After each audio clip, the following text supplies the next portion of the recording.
Where there is solidarity, there is hope. Where there is hope, there is power. We are the public service workers who make society work. We're your nurses and carers looking out for your loved ones. We're the utility workers keeping your lights on and the water flowing. We're there for you in the good times and in moments of crisis. Public Services International is our global union federation, bringing together over 30 million workers and 700 unions from 154 countries. Through PSI, we lead the struggle for universal quality public services, social justice, and better frontline conditions. Yet for too long, we've been taken for granted. Understaffing left us overworked. Privatization and corporate tax dodging put private profits ahead of people.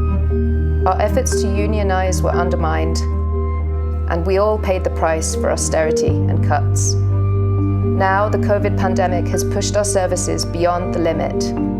We know we can't return to the same broken policies which made this crisis worse. That's why through PSI, we're developing pro-worker policies and research to tackle pandemics, reduce inequality, and address the climate crisis. We're growing the power of the working class worldwide through solidarity projects and organizing initiatives. We're mobilizing with social movements and allies to influence governments and shape the recovery for the many, not for the rich few. There's more than enough wealth in the world to provide universal, quality public services to everyone. It's time to turn the applause into action.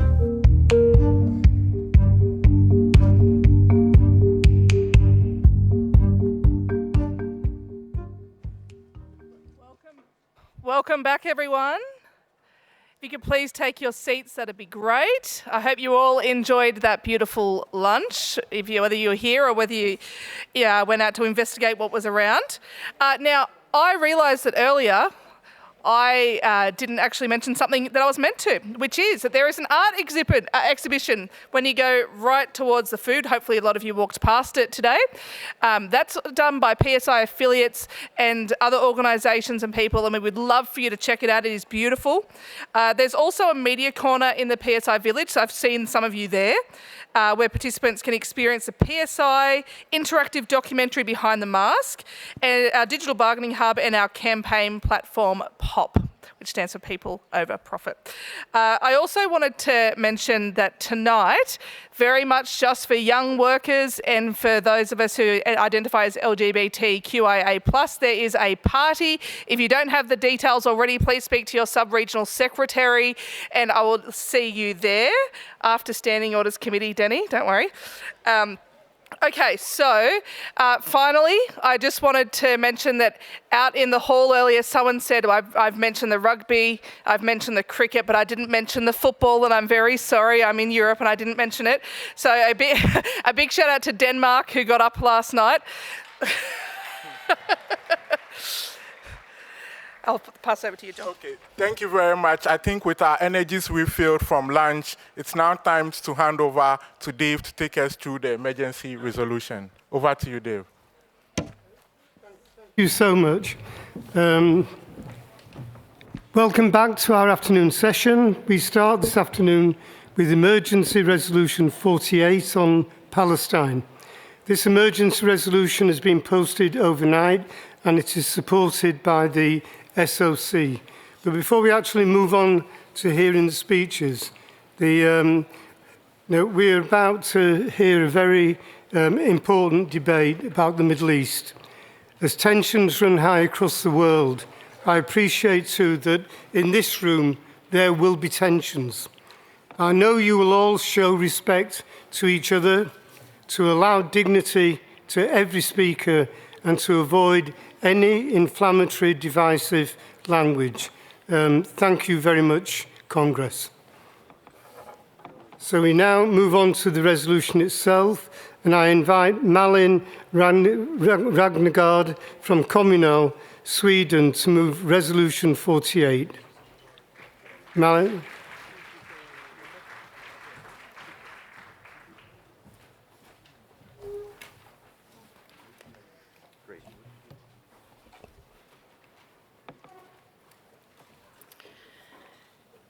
kongressdeltagare, Congress participants, sisters and brothers, fellow humans. jag står här idag I som stand just det, here before you medmänniska. as precisely that, a fellow human. Medmänniska full A av sorg fellow human och vrede full of sadness and anger gör mot at what varandra. we, human beings, do to each other in Ukraine, Yemen, in Syria, Ethiopia, South Sudan, Somalia, Afghanistan, Congo-Kinshasa, Myanmar, and Mali, in Israel and Palestine.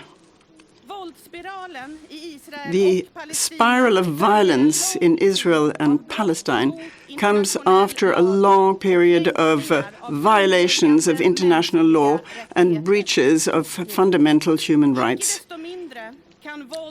No violence against civilian populations can ever be justified, whatever the circumstances. The brutal attack of Hamas on Israel and Israel's cruel reaction has claimed thousands of civilian lives, and many, many more are injured. Men, women, young people, older people, children. We, as the global union organizing the employees of international organizations, are devastated to note that we too have lost members, people working for WHO, the ICRC, and UNRWA. In these places, daily life is a nightmare. There is a collective punishment imposed on the civilian population. They are taken hostage, they're used as human shields, they are forced to flee into exile, they lack the basic necessities such as water, food, health, and medical care. They're raped, injured, and killed. It is unspeakable, and the fear of what might still come is great. We must stand in solidarity against these terrible crimes. We must stand up in favor of the humans who are affected by it. The international community must do everything it can to stop this war through diplomatic channels. Use all means to protect the civilian populations in Palestine and in Israel. Mobilize efforts to lift the blockade on Gaza and secure that the release of the hostages, to protect workers who are still doing their job in the public service, in the health sector, in the medical sector, water, energy, education, and other important sectors. The Geneva Convention protecting injured and sick people as well as civilians must be respected. The international community now really, with force, has to get to grips with the underlying causes of the conflict between Israel and Palestine, including the occupation of the Palestinian territories. The time has come. We cannot allow this to continue. That is why I urge that all of us here, everyone, as fellow humans, support the proposed emergency resolution from the PSI's executive board. Thank you.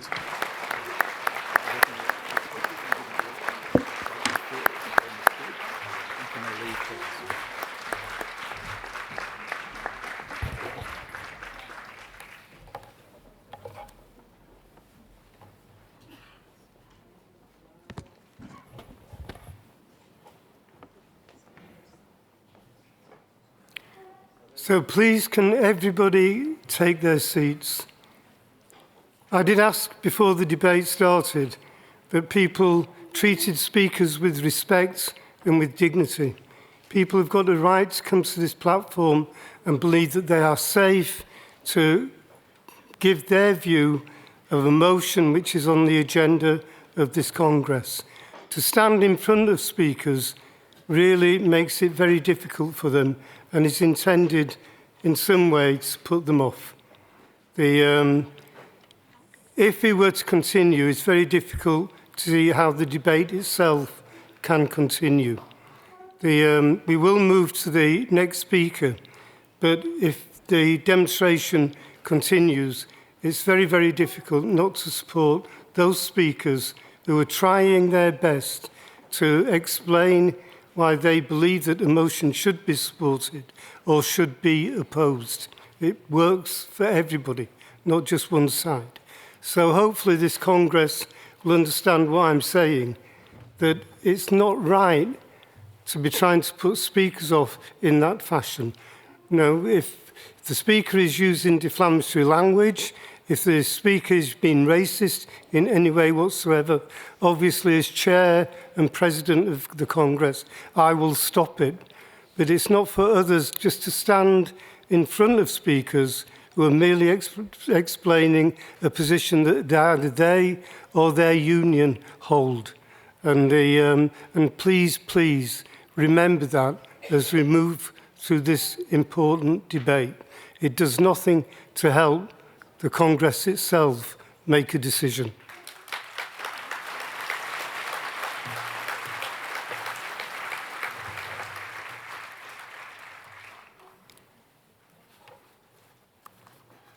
Okay, so where are we?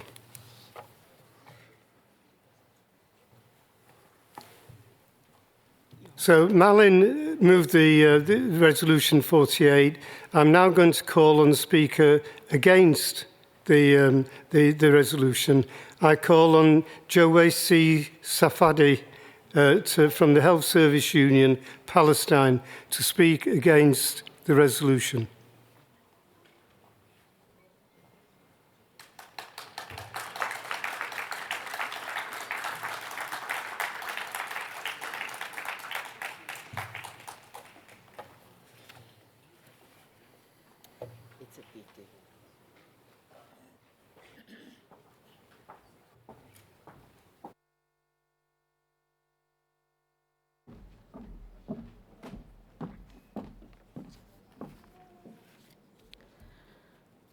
الإخوة والأخوات أعضاء المؤتمر المحترمين، حضرة الرئيس والأمينة العامة. Fellow Congress delegates, Mr. President, Secretary General, ladies and gentlemen, I greet you on behalf of Palestine, which is wounded. I greet you on behalf of the workers of Palestine. Thank you for having invited me to this Congress and giving me an opportunity to speak of the sufferings of the people of Palestine. I really don't know where to begin. How to tell you about Palestine's suffering. This is the 9th day after the bombardment on Gaza, with multiple dead and injured. Houses have been destroyed. Families have had to leave their homes. The power supplies have been cut off. No services are provided. Hospitals and medical staff are targeted. The health sector, the medical sector, is simply incapable of responding to the basic needs of the injured and the patients. Before this conflict, there were several rounds of violence, which resulted also in people having to leave their homes, to make room for the colonizers. We thank the Secretariat of the Public Service International. We thank you for supporting the right of the Palestinian people to self-determination, its right to defend the human rights of the people of Palestine. We thank you for this emergency resolution on Palestine. And we support the resolution, but we would like to move a few amendments. The first 3 paragraphs, first of all, the Arab group has put forward a proposal, but it was refused by the Executive Bureau. I recall what Madame Rosa Pavarelli said. Yes, peace rather than war. Peace, yes, but peace based on the rights of the people of Palestine to live in dignity and to determine its own fate. Thank you.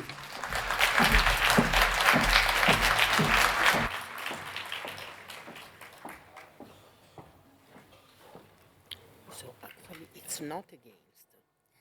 I now call on Frank Wernicke from Verdi, Germany, to speak for the resolution. Liebe Kolleginnen und Kollegen, wir als Sisters and brothers, as trade unionists, we all grieve for all victims of war and violence. Today, we're here in Geneva, the city of the United Nations and the International Red Cross, and therefore we demand that all parties to the war, that they respect international law and the law of war. All of us can take a critical view of the settlement policy of the Israeli government, but there's nothing that can excuse the terrorist attacks on Hamas. Nothing can justify that. Killings, rapes, killing of babies. There's no excuse. There's no government in the world that can simply go on to business as usual after this sort of dreadful thing. Hamas knew that. It was calculated. Colleagues, sisters and brothers, we don't want this to escalate any further. What needs to be done to prevent escalation is, first of all, that all hostages are freed immediately. We all want lasting peace, and that can only be achieved with a two-state solution. But for this two-nation solution to come about, the right of Israel to exist must be recognized, and Hamas doesn't recognize that. They want to obliterate the Israeli state. They want to kill as many Israelis as possible. They reject the two-nation solution. It is our task, sisters and brothers, and that is what is stated in this resolution. It's up to us to do everything in our power to bring about de-escalation and introduce peace. But actual steps have to be taken for this to be achieved, and one crucial step in that direction is the immediate release of all the hostages. Thank you for your attention. Thank you. We now move on. I now call the next speaker, Rayam Naufal from FGS Tunisia, to speak against the resolution.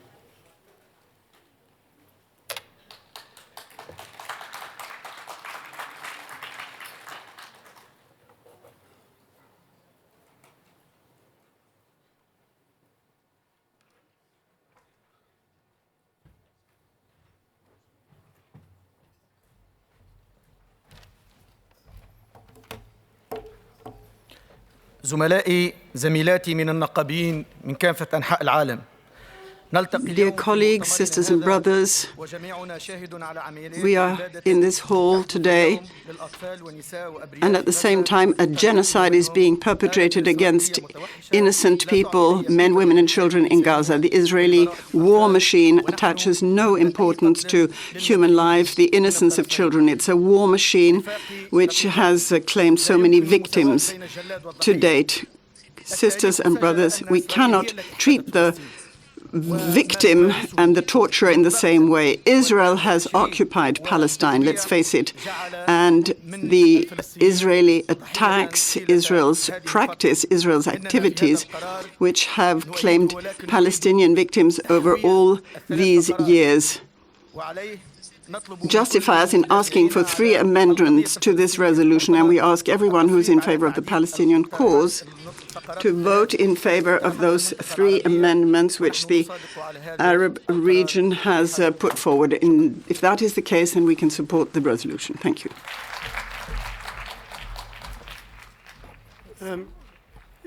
Just to be clear on this, the 2 speakers have now referred to amendments to the resolution. It's not possible to amend the resolution on the floor of Congress. That could have been done before, but not at this stage. And that's my understanding from the Standing Orders Committee.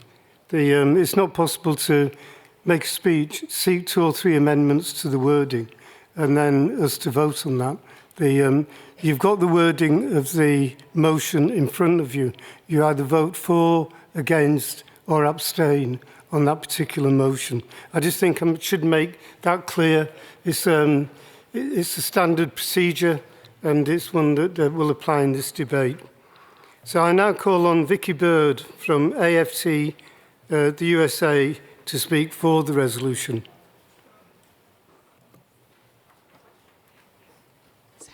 Can you hear that?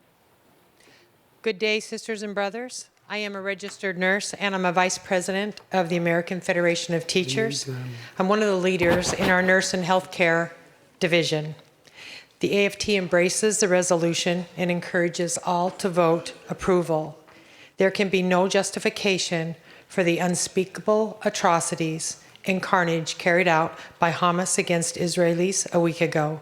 It is important that PSI stands shoulder to shoulder in the global labor movement in condemning these inhumane atrocities and stand resolute against terrorism and violence. We decry the humanitarian crisis and loss of lives in Gaza resulting from Israel's response. AFT calls for a swift diplomatic resolution to the current conflict to end the bloodshed of innocent civilians and to promote a long-lasting peace for the future. In closing, we encourage the new PSI leadership to carry out, when the situation allows, the resolution that was passed in 2017. Thank you. Thank you. I now call upon Mahmoud Arslan from Hizmet İş, Turkey, to speak out against the resolution. Sayın PSI Genel Sekreteri, saygıdeğer sendikacı meslektaşlarım, dünyanın dört bir yanından gelerek bu salonu dolduran değerli delegeler. Bu kongrede önce insan diyoruz. Ne yazık ki.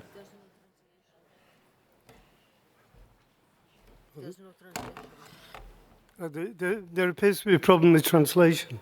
Wait a moment. Okay. Okay, are you able to hear? Let's try now. Try now. Are you able to hear? I can hear you, yes. Okay. And could the photographers make sure that they're not standing in front of people who want to listen and see the speaker? Okay. Thank you. Okay, Mr. Sayın PSI Genel Sekreteri, Distinguished PSI Secretary General, esteemed colleagues, trade unionists, and dear delegates who come from all around the world to fill this hall. In this Congress, we say people first.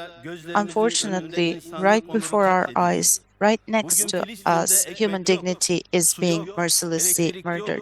There's no bread, no electricity, no water, no medicine in Palestine today. In Palestine, there's no longer any air to breathe. For 75 years, there have been bombs, weapons, occupation, cold, and death in Palestine. There's captivity, blood, and tears. And there are children who go to the depths of the dark soil before even reaching their first year. The Zionist state of Israel systematically and shamelessly commits genocide in front of the entire world, disregarding international law. Humanity is living through a crisis of reason and conscience. In Gaza, not only Palestinians, but humanity itself is dying. Shame on the international community that remains silent in the face of these massacres. Shame on those who support Israel without seeing what it does. Shame on those who legitimize evil and oppression with international strategic calculations. Our world now desperately needs to normalize. It needs love, trust, peace, serenity, and justice. As Hakish and Hizmet İş, we've always been the conscience of humanity that has been silenced and suppressed. Without an end to the occupation, without the conditions for a just peace being met, without the embargo on Palestine being lifted, without the massacres stopping, it's impossible to establish an atmosphere of peace and serenity. We demand action from the UN Security Council and from international mechanisms like NATO and the EU. We want all of them to put an end to this dirty game. We expect a voice from all of the international union community and humanity itself against Israel, which commits open war crimes. We call on the world, including our government, along with all responsible parties, to take more initiatives for sending humanitarian aid to Palestine. Let there be no more bloodshed. Let no more children die. Let lives not be destroyed and mothers weep. May the Palestinian people not be condemned to helplessness, hunger, poverty, and death until the massacre is halted, until a free and independent Palestine is established, until a just peace is achieved. We will continue to stand with the Palestinian people. And due to the first 3 paragraphs of the resolution, we are against it. Long live Palestine, long live Gaza, and freedom, we say. Thank you, Mahmoud. I now call upon Junia Batista from FGTAM CUT Brazil to speak for the resolution.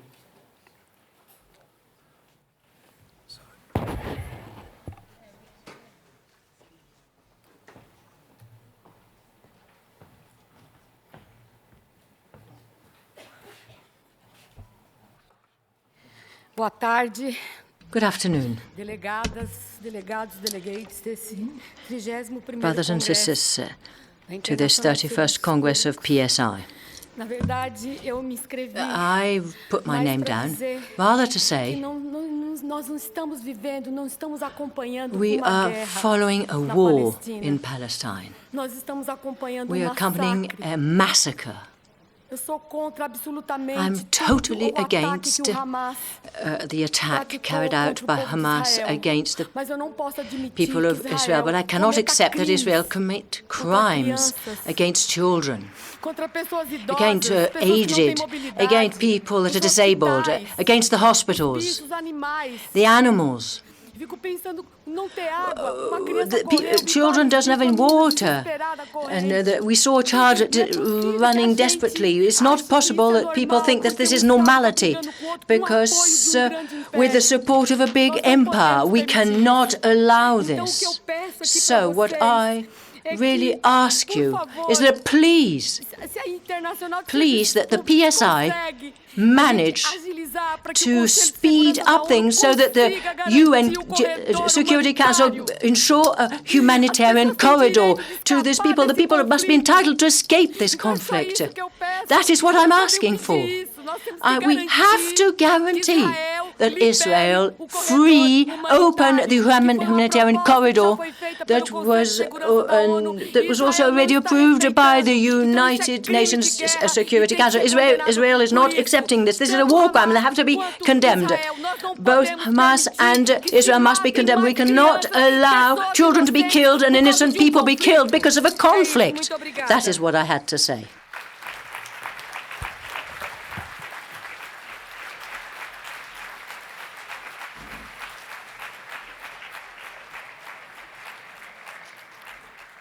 Thank you, Junia. I now call on Didier Potiron from CGT FDSP France to speak for the resolution. Bonjour, chers camarades. Good afternoon, dear brothers and sisters. International solidarity for the self-determination of the peoples is in the very DNA of the CGT since its very inception. That is why we had tabled a resolution on solidarity with the Palestinian people supported by the French trade unions. We voluntarily, with agreement with the other French organizations, withdrawn Resolution 33 so that we could come to an emergency resolution which will bear in mind the different positions in our Congress. We find this resolution is a balanced resolution because I think it does take on board our concerns on the situation of the Palestinian and Israeli peoples, because indeed, as was recalled by Raphael Frede-Nettel, there is no difference between a Palestinian child and an Israeli child. For us, to say, as Rosa said in her report, peace has to win. And that is the solution that has to be sought at all costs. In the same vein, we have to demand the application of resolutions 42 and 328 of the Security Council to enable Palestinians to have a state that is livable in and to be able to live in dignity alongside the Israelis. To conclude, and rather before concluding on the amendments tabled by our Arab colleagues, is it possible to find a solution to bear them in mind? And to conclude, that is why that we support this emergency resolution with the other French trade unions. Thank you. Thank you for that contribution. I now call upon Sung-Gyo from KPTU Korea to speak for the resolution. Good afternoon, comrades. First of all, I would like to express my solidarity with the Palestinian people who are suffering under the inhumane attack of the Israeli government. Although I appreciate the efforts of the PSI to propose the resolution despite different views and positions, and I support the resolution, but I would like to point out some issues. I'm concerned that the European Commission has announced that it will review its financial support to the Palestinian Authority, and it is the Palestinian people who will suffer the most. It is hypocritical to accuse the Palestinian people of terrorism while giving unconditional support to the Israeli occupation. Of course, the actions of the Hamas militia, which have attacked both military installations and civilians, are wrong in that they make it easier for Netanyahu and the imperialist state to justify a declaration of war. It is necessary for the Palestinians, together with the Israeli Arab working class, to develop a massive and organized struggle against Zionism. We also should demand an end to the bombings and Israeli military interventions, an end to all sanctions, blockades, and mass reprisal that plunged the Palestinians into deeper misery, an end to arms exports and aid to Israel, and the cancellation of all political and military agreements with the Israel government. Thank you. Thank you for that contribution. We haven't got any more speakers on this particular resolution, but there is the right of reply. So I'm now going to ask Malin whether or not she would wish to exercise her right of reply. She's saying no.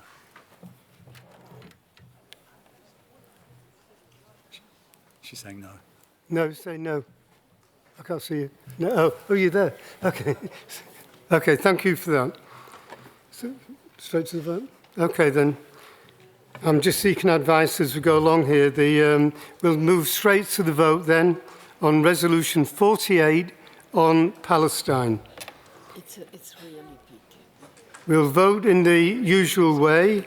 So please raise your delegate's card if you are in favour of Resolution 48.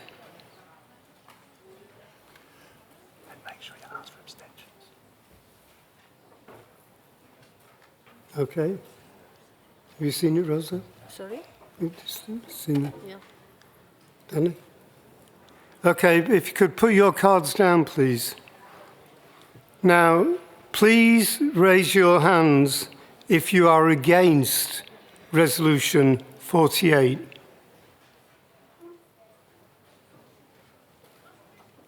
The numbers involved are very small. Okay, if we can put your hands down for that. And I think because of the importance of the vote, I'm now going to ask to please raise your hand if you wish to abstain on this resolution. And again, we've got numbers over there, but fairly small in number.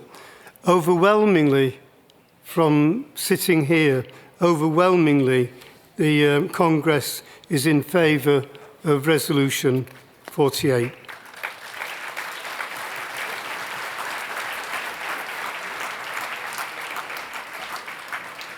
And before we move on, I really would like to thank all the speakers in such an important debate. The issues involved, they're massive.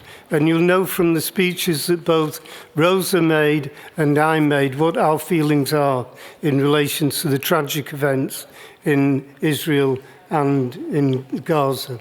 And we call on the UN, we call on the world to put a stop to the inhumane treatment of people that is going on in that area. It must stop now. And obviously, I agree wholeheartedly with Junior that PSI has got a very, very big part to play in getting some feeling back into the debate around the future of Palestine and Israel itself, and obviously my belief in the two-state solution. I just hope that that is not now dead. But thank you all for participating in the debate. Thank you to the speakers, and thank you to Congress for treating it as such a serious subject. Thank you all.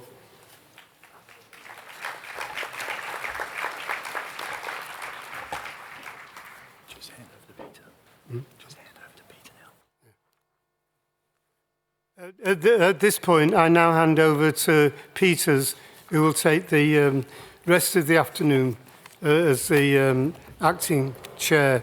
And I'll return again for what should be very interesting, the speeches for General Secretary and for President. Okay, so over to Peters. Yeah, please.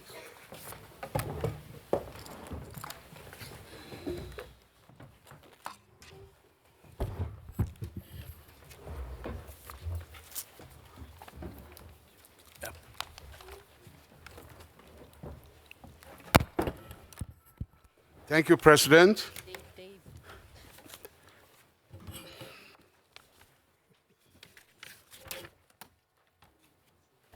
Hello, everyone. I'm Peter Sadeyemi, Vice President of Africa and Arab countries, and I will be the chair for this session. This session will deal with Section 2, Building Power to Create the World We Want. We will also debate Amendments 18 and 21 to the Program of Action. Later in the afternoon, we will debate Program of Action Section 7, Making Sector Stronger, except for Section 7.4, Utilities. Amendment 56 to the Program of Action. Affiliate Resolution 27. So we debate the Program of Action, Section 2. Let's start. I call on Jan Uchadel, PSI Vice President for Inter-Americans, to introduce the Section 2 of the Program of Action. You have 5 minutes. Thank you. Good afternoon, everyone. My name is Jan Hockadel. As was mentioned, I am a PSI co-titular for the Americas.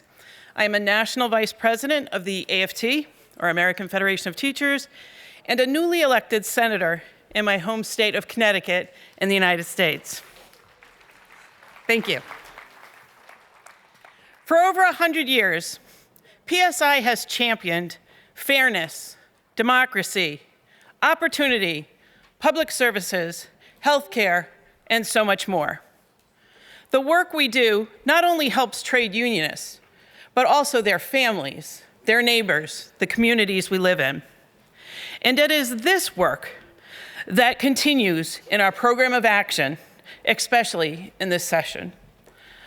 Our national affiliates have successfully organized thousands of new workers.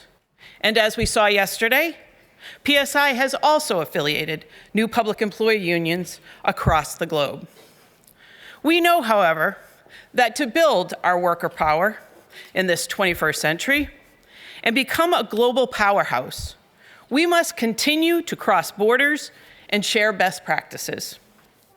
PSI is uniquely situated to support organizing where global corporations seek to divide us, because they understand that we have the power in numbers, and they will do anything to reduce our numbers and try to limit our power. We are all here today to stand side by side and prevent that from happening. Am I right? I know, at least in my country, workers are hungry for a better life. They are beginning to better understand that unionizing is the only answer to fight these greedy corporate interests. Have you followed the stories of our automotive plant workers, our Hollywood writers, the movie actors who are on strike for power, fair wages, but also a bigger portion of those corporate profits? And they are catching the attention of the world. PSI siblings have always believed that public services are foundational to the strength of our democracies. Public services are investments in our societies. Strong services support strong democracies.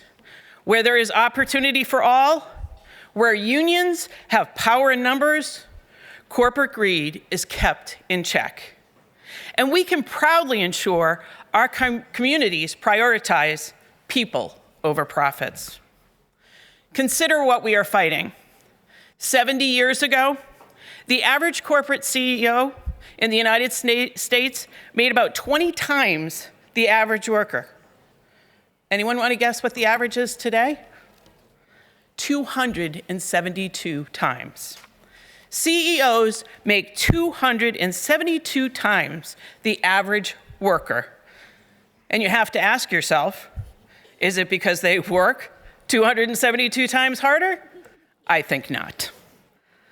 I think they just continue to take larger and larger percentages of the profits.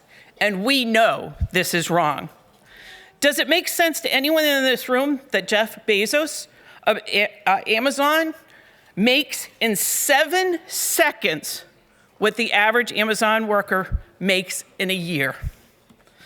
That he has enough money to rocket himself into space while his workers live paycheck to paycheck. We, the affiliates of PSI, have never backed down from demonstrating our beliefs, speaking truth to power, organizing new workers, and making sense in case at our bargaining tables. This is what we've always done, and this is what we will continue to do.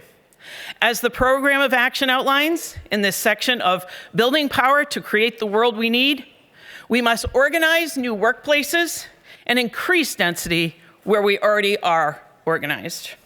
As we heard in the workshops in the past few days, PSI is uniquely situated to map corporate powers across borders, help affiliates educate members, and challenge greedy international corporate powers. PSI will help facilitate solidarity actions among affiliates and support best practices in bargaining contracts. The idea of a union may sound complicated to people outside of our sphere, but as you all know in this room, in reality, unions are a group of people coming together for a common good. They are about each of us becoming the most powerful versions of ourselves that we possibly can.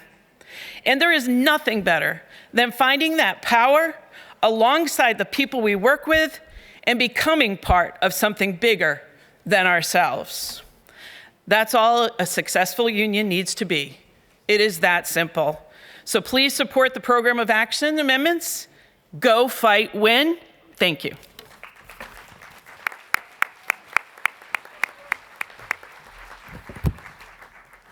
Thank you, Jan.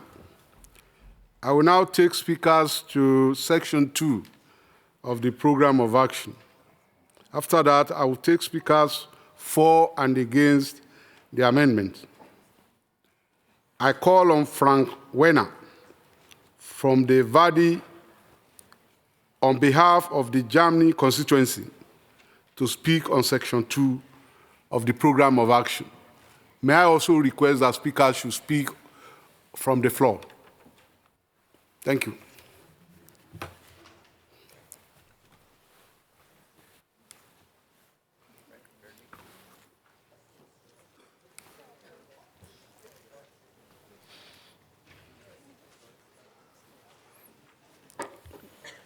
Where's winner?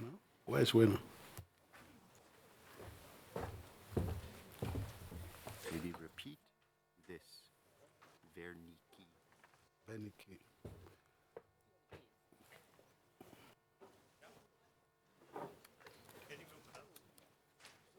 Is it there? Frank Verniki. Please take the floor.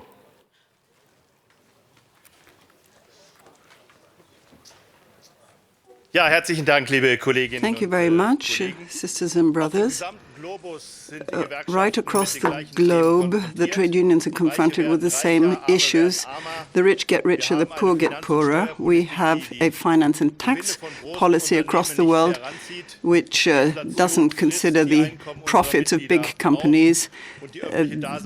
Our colleagues are being their power of earning is eroded and there are far too few employees. So what is our task as trade unions in this situation? We have to be more combative, we have to have a more aggressive bargaining policy and combine that with our ultimate objectives. The political mandate of the trade unions that we stand up for as representatives of public service workers must be taken into our collective bargaining negotiations and into the companies. For 6 million employees in the public service in Germany, we are currently conducting collective bargaining. Some have been concluded. 500,000 employees have gone on strike, and we've tried to strike alliances with environmental organizations. We've had joint days of strike, Fridays for Future, for example, a big movement right across Europe. And also on International Women's Day, on the 8th of March, we organized a Women's Strike Day for women in care. And feminist alliances have also supported us. The consequence is that 140,000 people decided to join Verdi, our union, this year. The task of PSI, and this is what's stated in this program of action, our task is to be specific, to take action. We need international, global networks, be pragmatic, to build a platform so that the good experiences we have in collective bargaining, the good experiences we get in organizing, that needs to be exchanged. We've got to network. We have so much experience that's got to be pooled and used at international level for the progress of our unions. That's why I ask you to support this motion. Thank you, Vanikis. I call on Ulrika Nilsson from SECO, Sweden, to speak in favor of Section 2 of the Program of Action. And I encourage M. Francis from NSW NMA, Australia, to come close to the mic while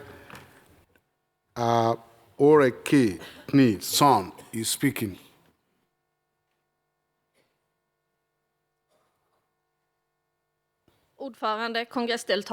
President, Congress participants, I'm Ulrika Nilsson from SECO. The collective agreement is a basis for our trade union work. It's the most important tool we have to improve the conditions for our members. Trade union strength is needed to strengthen social dialogue for fair wages, equal wages, and a good, safe working environment. Threats and violence at work must be avoided, and climate conditions must be taken into account to level out some of the economic differences in our life. Living costs are going up. We have the effects of pandemic and war. All of this has made the situation very difficult, but that's not news to us here in this hall. The daily circumstances for our members, regardless of the country and the sector they work in, regardless if they work for the state or a private company, these conditions are difficult for all of us. In Sweden, we're right at the end of a collective bargaining movement. This round of negotiations has been historically tough. The employers have asked for many demands. At the same time, many of our members are having a hard time making ends meet. In spite of this situation, we're fighting to portray defend and improve our agreements and to protect the core of our trade union work. So I'm delighted that the program of action of PSI is emphasizing the importance of collective agreements and the right to collective bargaining. International organizations such as PSI help to strengthen our activities towards better and stronger collective agreements. Collective agreement is a key element in bringing about sustainable climate change. 2023 has been the hottest summer in 20,000 years. Our planet is not in good shape. We are facing any number of huge challenges, which we as trade unions know can only be solved by common action if we pull together. We also know that the labor market needs competent people, and our colleagues must be allowed to educate, to further training, and the sort of guidance they need to cope with the changes that affect their tasks and their workplace. People in our unions are working hard to make sure that people get the right conditions to do their work and at the same time be part of the green movement. We don't want our working conditions to be pitted against successful climate change. Let us continue to fight for stronger collective agreements and be a relevant actor in everything that goes along with climate change. And with those statements, I support the program of action. Thank you very much. Let me appeal that we try as much as possible to keep to time. I don't want to stop you when you are making your contribution, so please try as much as possible to keep to your time. So thank you, Knilsen, for your support. Let me call now on Bagzan Tazevbey from TUHWK, Kazakhstan, to speak to Section 2 of the POA.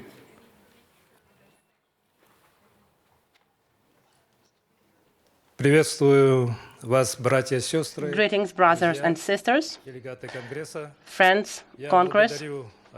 I would like to thank the organizers for the opportunity to speak. The ACNIET Kazakhstan has been a member of PSI since 1998. My name is Bahidjan, and I'm the president of the ACNIET trade union. I would like to thank Rosa Pavanelli and her team, who really supported us very strongly from PSI when the administrative forces in our country were trying to dismantle our union. During this period in 2019, Rosa Pavanelli came to Kazakhstan with her team, and my brother Baba Aya was there. I'm thankful for the PSI support and the International Labour Organization. Thanks to you, we not only survived, but we also preserved our organization. Our number of members fell by 5 times. And now we're really recovering our previous numbers and working closely with PSI and IPSU. Problems of health workers are related to the staff shortages. High workloads, low wages, professional burnout, and violence in the workplace also exist in Kazakhstan. The team of our trade union effectively carries out actions aimed at increase of funding for the health system, increase in the salaries of medical workers. It has increased 2 times over the past 3 years in Kazakhstan. Also, safety in the workplace. We have a separate program aimed at protecting against physical violence against medical workers. We also strengthen the influence of trade unions on the public policy process to improve and achieve decent working conditions for health and social workers through collective bargaining. The progressive changes in the country's legislation in the interest of healthcare workers also include the professional insurance for medical workers and better financial policies. The democratic principle of the Technia Trade Union of Kazakhstan and close cooperation with the PSI within the POA makes our effort productive in the goal of achieving well-being for all health workers. That's why we support all the amendments, and the Technia Trade Union is in solidarity with all trade unions and all PCI affiliates. Together we are stronger.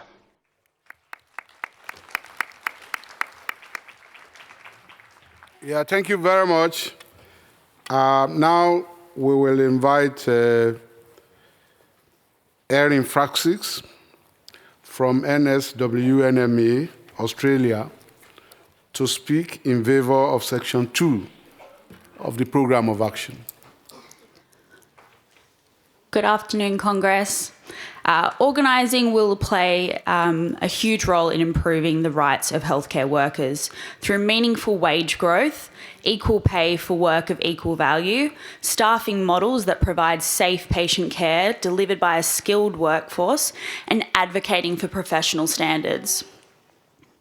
Organising strategy remains at the forefront of the work of our union.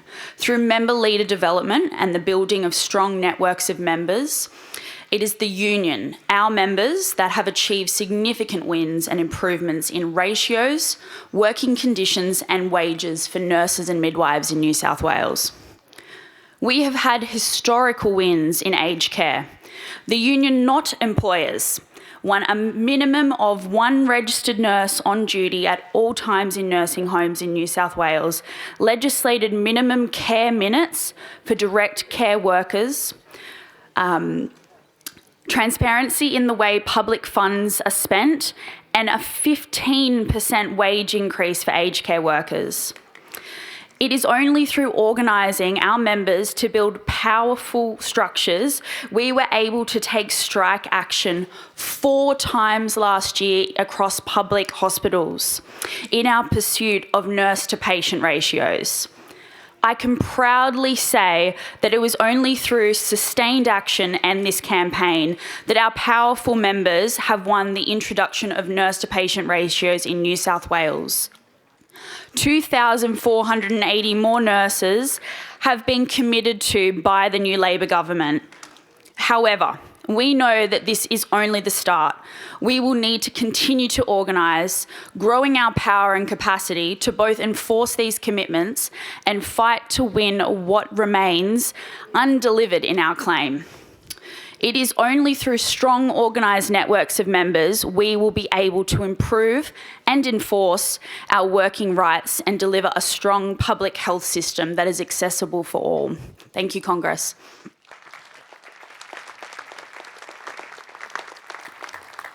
Thank you, Erin Francis.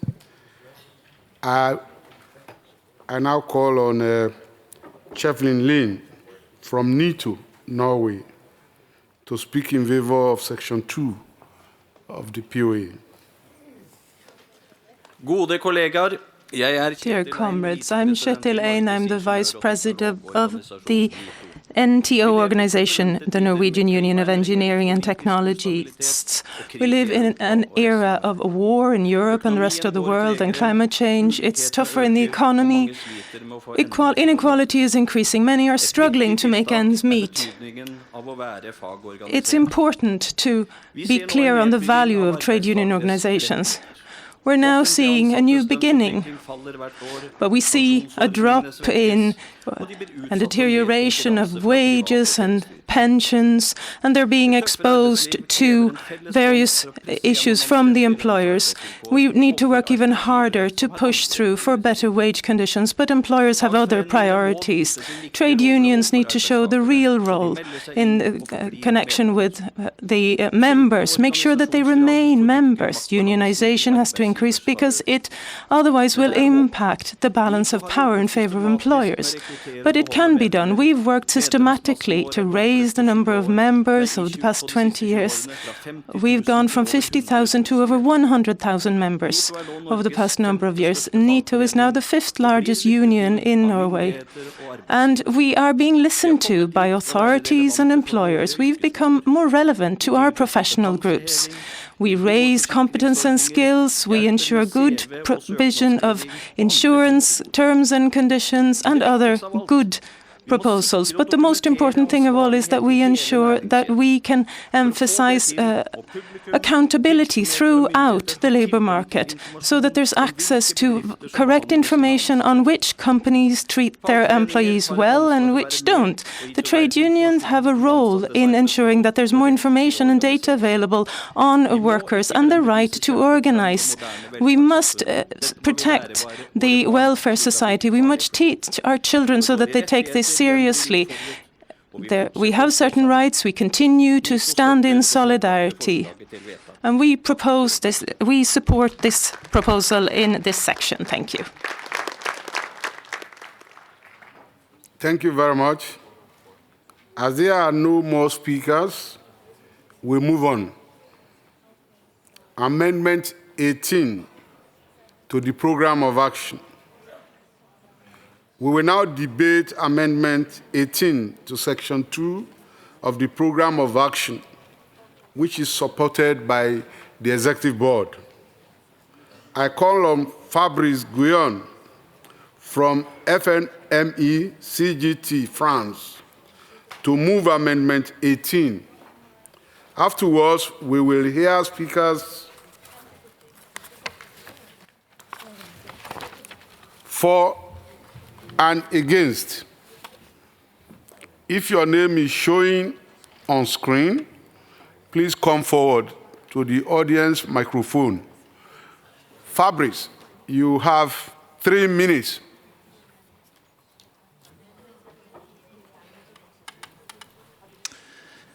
Chers camarades, chers congressistes, Sisters, brothers, fellow Congress participants, this amendment is supported by the French constituents.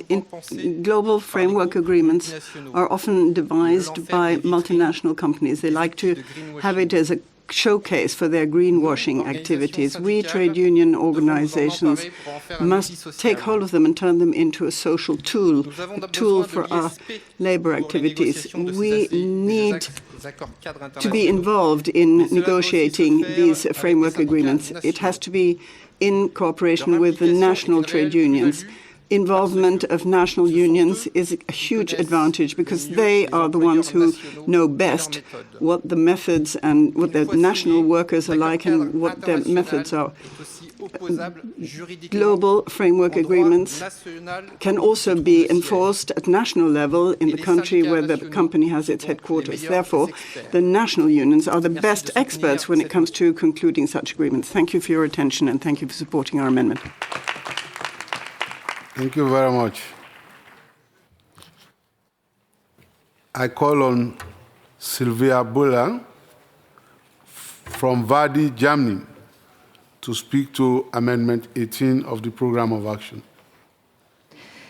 Ja, liebe Kolleginnen und Kollegen, dear sisters and brothers, I definitely support Resolution 18, but we think that it's absolutely urgent that one sentence be deleted.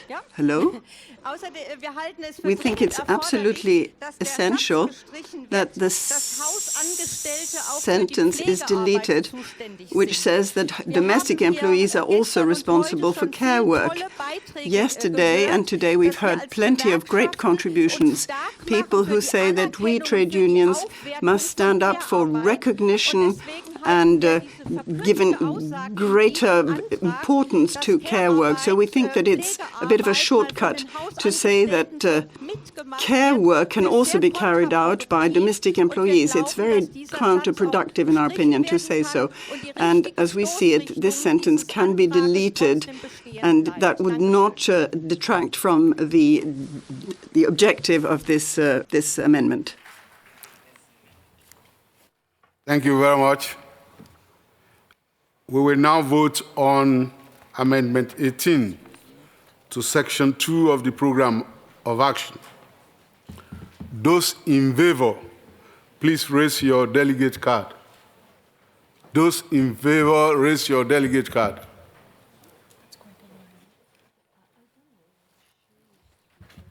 Please.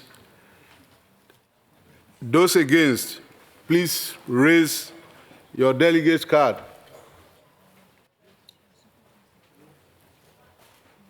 The vote is overwhelming. I declare Amendment 18 to Section 2 of the Program of Action carried. Thank you very much.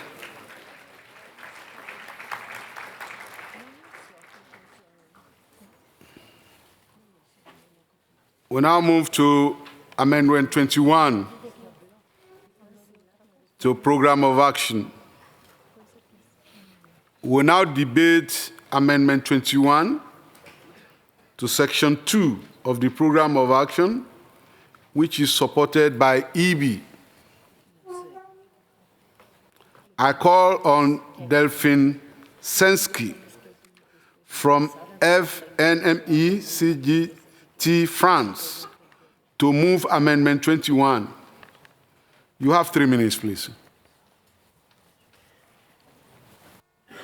Chers camarades du Congrès, l'actualité met en Distinguished évidence une véritable colleagues, montée de l'extrême our droite activities has shown that the far right is rising in the world. We have to step up our battle against far right organizations and the organizations that work on their behalf.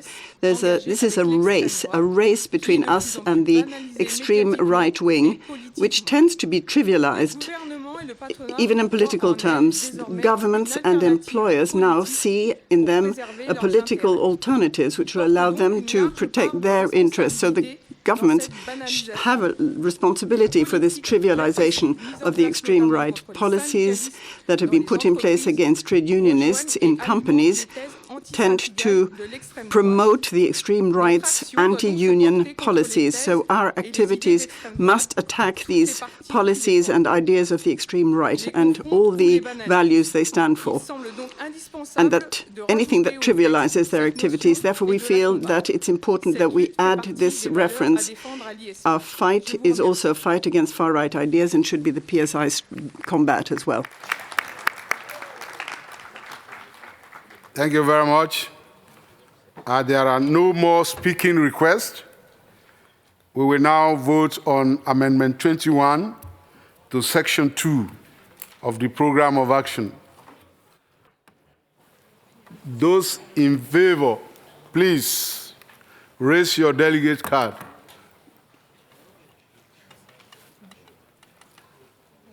Thank you very much. Those against, please raise your delegate card. Thank you very much. It's very overwhelming. Thank you. I declare Amendment 18 to Section 2 of the Program of Action carried. 21, sorry. Program of Action vote. We will now vote to adopt Section 2 of the Program of Action as amended, if Amendments 18 and 21 are adopted. Those in favor, please raise your delegate card. Those in favor, please raise your card. Thank you very much. Those against, please raise your delegate card. The voting is overwhelming. I declare Section 2 of the POA adopted. Thank you very much. Let me now invite the two masters of ceremonies to come on stage to introduce our next panel and invite our panelists to come up stage right now. So thank you very much. I'll see you later. Thank you very much, Comrade Vice President. Yeah, my pleasure. We now move to our second panel for the day, which would be on the topic, a new post-COVID militancy for public service workers. During the COVID-19 pandemic, public service workers were not only battling with the virus, but also battling a crisis of desperate working conditions. But our unions fought back, and we continue fighting, so let's hear them. Chairing the panel today is Lorenzo Flungi from the University of Quebec in Montreal, Canada. Lorenzo is a professor of employment relations and his research examines how new employment relations settings and social dynamics affect union actions and working conditions. He highlights resources that foster union actions, opportunities to improve labour conditions, and industrial relations strategies to promote practical change. Professor, the floor is yours.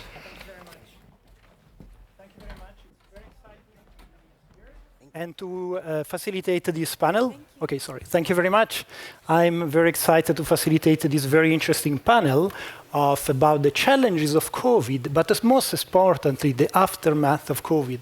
It's very interesting to hear from stories and strategies from around the world about how unions have been able not only to be resilient, but also to improve and move forward the workers' right, and how they strategize around COVID and find new ways to really move forward, organizing, especially heavy impact through negotiation and through other forms of union action. So I'm very glad, without taking further time, one technical aspect that is very important.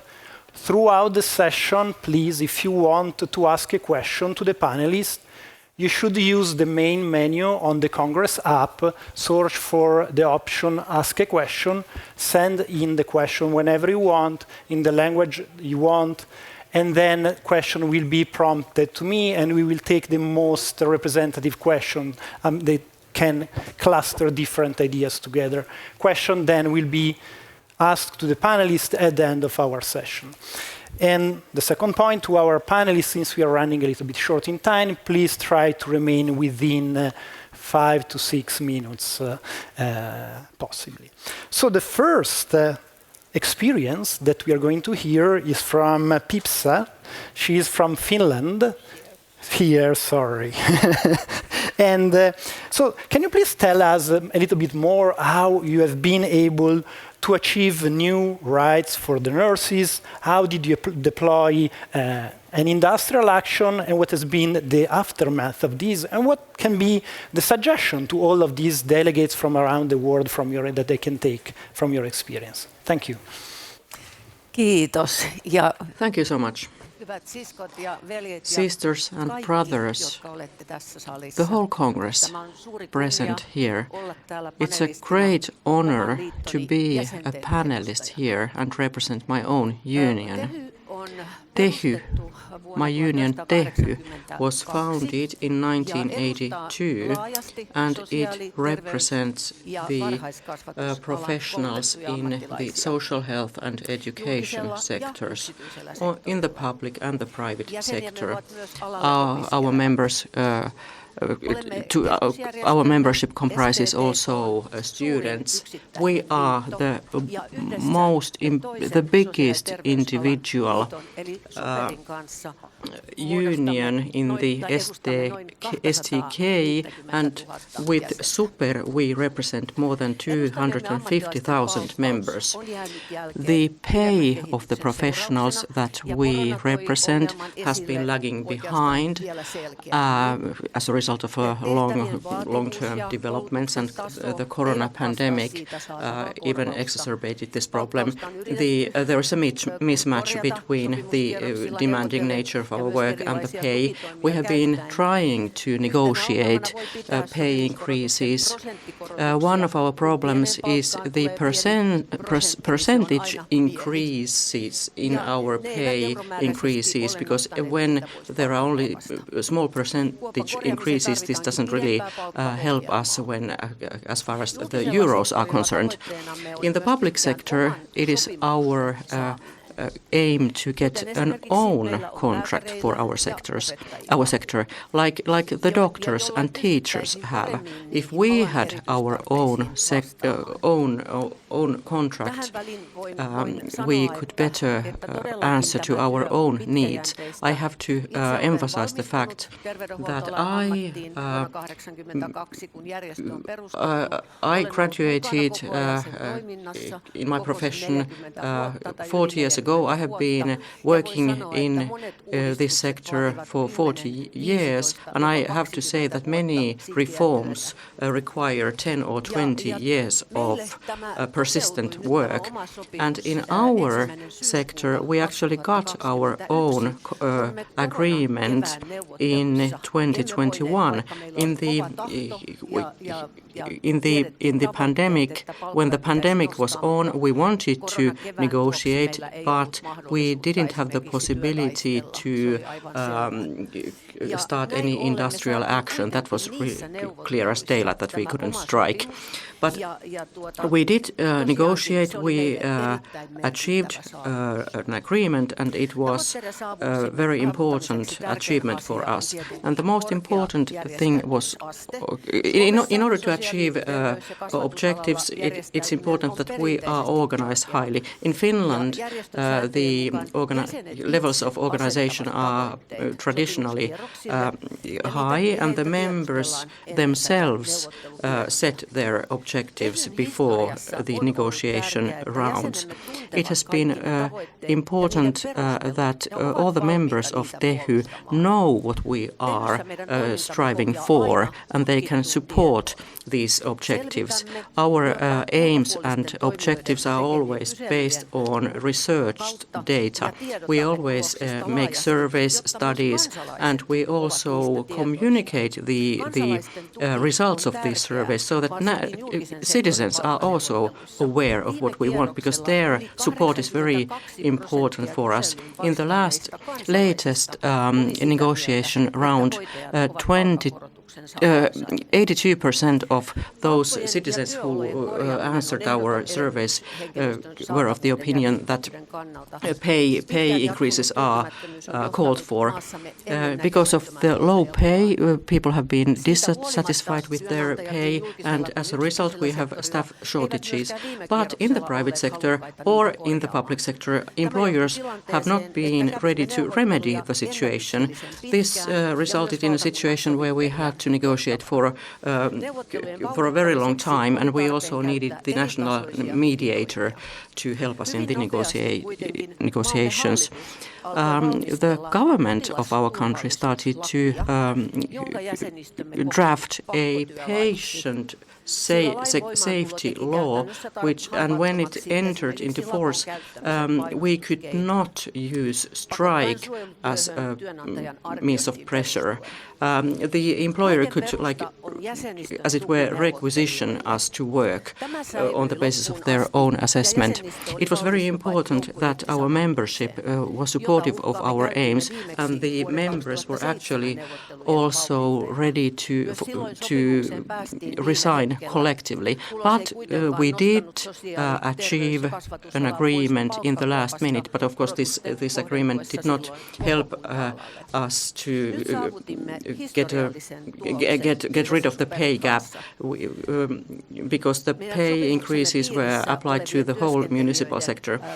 Now, our pay, however, will increase between 22 and 27. 20.9% is our pay increase. This calls for standing ovation, actually. When you asked what could we do differently, well, we should use social media. We should communicate on our issues to the general public and the citizens. Our present president is very active in the social media. She's an extremely skilled communicator, and this is sure to improve our position. It's important to remember why we do this work, why we exist. The most important task in the unions is the advocacy of interests in our member unions. We have to observe this at all times. We have to get proper pay and work conditions to everybody, and this means that we have to talk to our membership and to the citizens. We have to talk in speaking languages that they understand. Thank you. Thank you very much, Pipsa. It's a very interesting experience. Now we move to a completely different context with Jammu from India, and he's going to speak to us how in such a difficult context in terms of the respect of union rights and worker rights, they've been able to organize for the first time many unorganized workers, precarious workers, how they did so with the help of PSI, and especially the role in these, many of these workers have been women, so that is very interesting to hear. Thank you, Jammu. The floor is yours for 6 minutes. Thank you very much, friends, brothers, sisters, and the comrades from the whole globe. I'm coming from a country which claims to be mother of democracy, but now democracy is at siege. Dissent and questioning is undemocratic and a crime. But still, the farmers' movement and trade union movement of our country is keeping the hope alive. During pandemic, we experienced how the regime can be so inhuman, insensitive towards its fellow working class. Millions of workers have to migrate by walking 10, 15 days, thousands of kilometers. That was a time when we also experienced how the regimes are inhuman particularly to the health workers who were serving the people, saving their lives during the COVID, the most challenging times the modern mankind has witnessed. That was the time when the health workers were forced to work without PPEs, and there the trade union stepped in by providing PPEs to the staff and establishing a working relationship with the health staff. Soon they are being organized. Yes, the entire health staff is working in a very, very precarious working conditions. Entire medical staff is on contractual basis from medical officers to down below the attendants. Even during the COVID, the salaries of these workers were delayed for months. And soon, when these workers organized, stormed in the main administrative building of the local body, as a result, within a couple of days, the delayed salaries were released. Because the workers organized, the administration could started supplying the sanitizers and PPEs. Soon, organization and unionization took shape, and we could really target few centers, around 10, where we can unionize, and to our achievement, within a couple of years, we could member 100% staff of the 10 centers. Then, yes, it was the PSI, which very timely intervened and organized one after one trainings, leadership training workshops. And this has really worked because it infused a sense of togetherness, confidence, and meaning of union. Earlier, when we began, it was hardly 7-8 staff, and our union is an umbrella union where from contractual health workers working in TB eradication program to the health paramedical staff and the community health workers. So 3 community health workers and 7 to 8 staff were the initial time who came together, but because of the PSI's intervention and trainings, today it is a very much working union.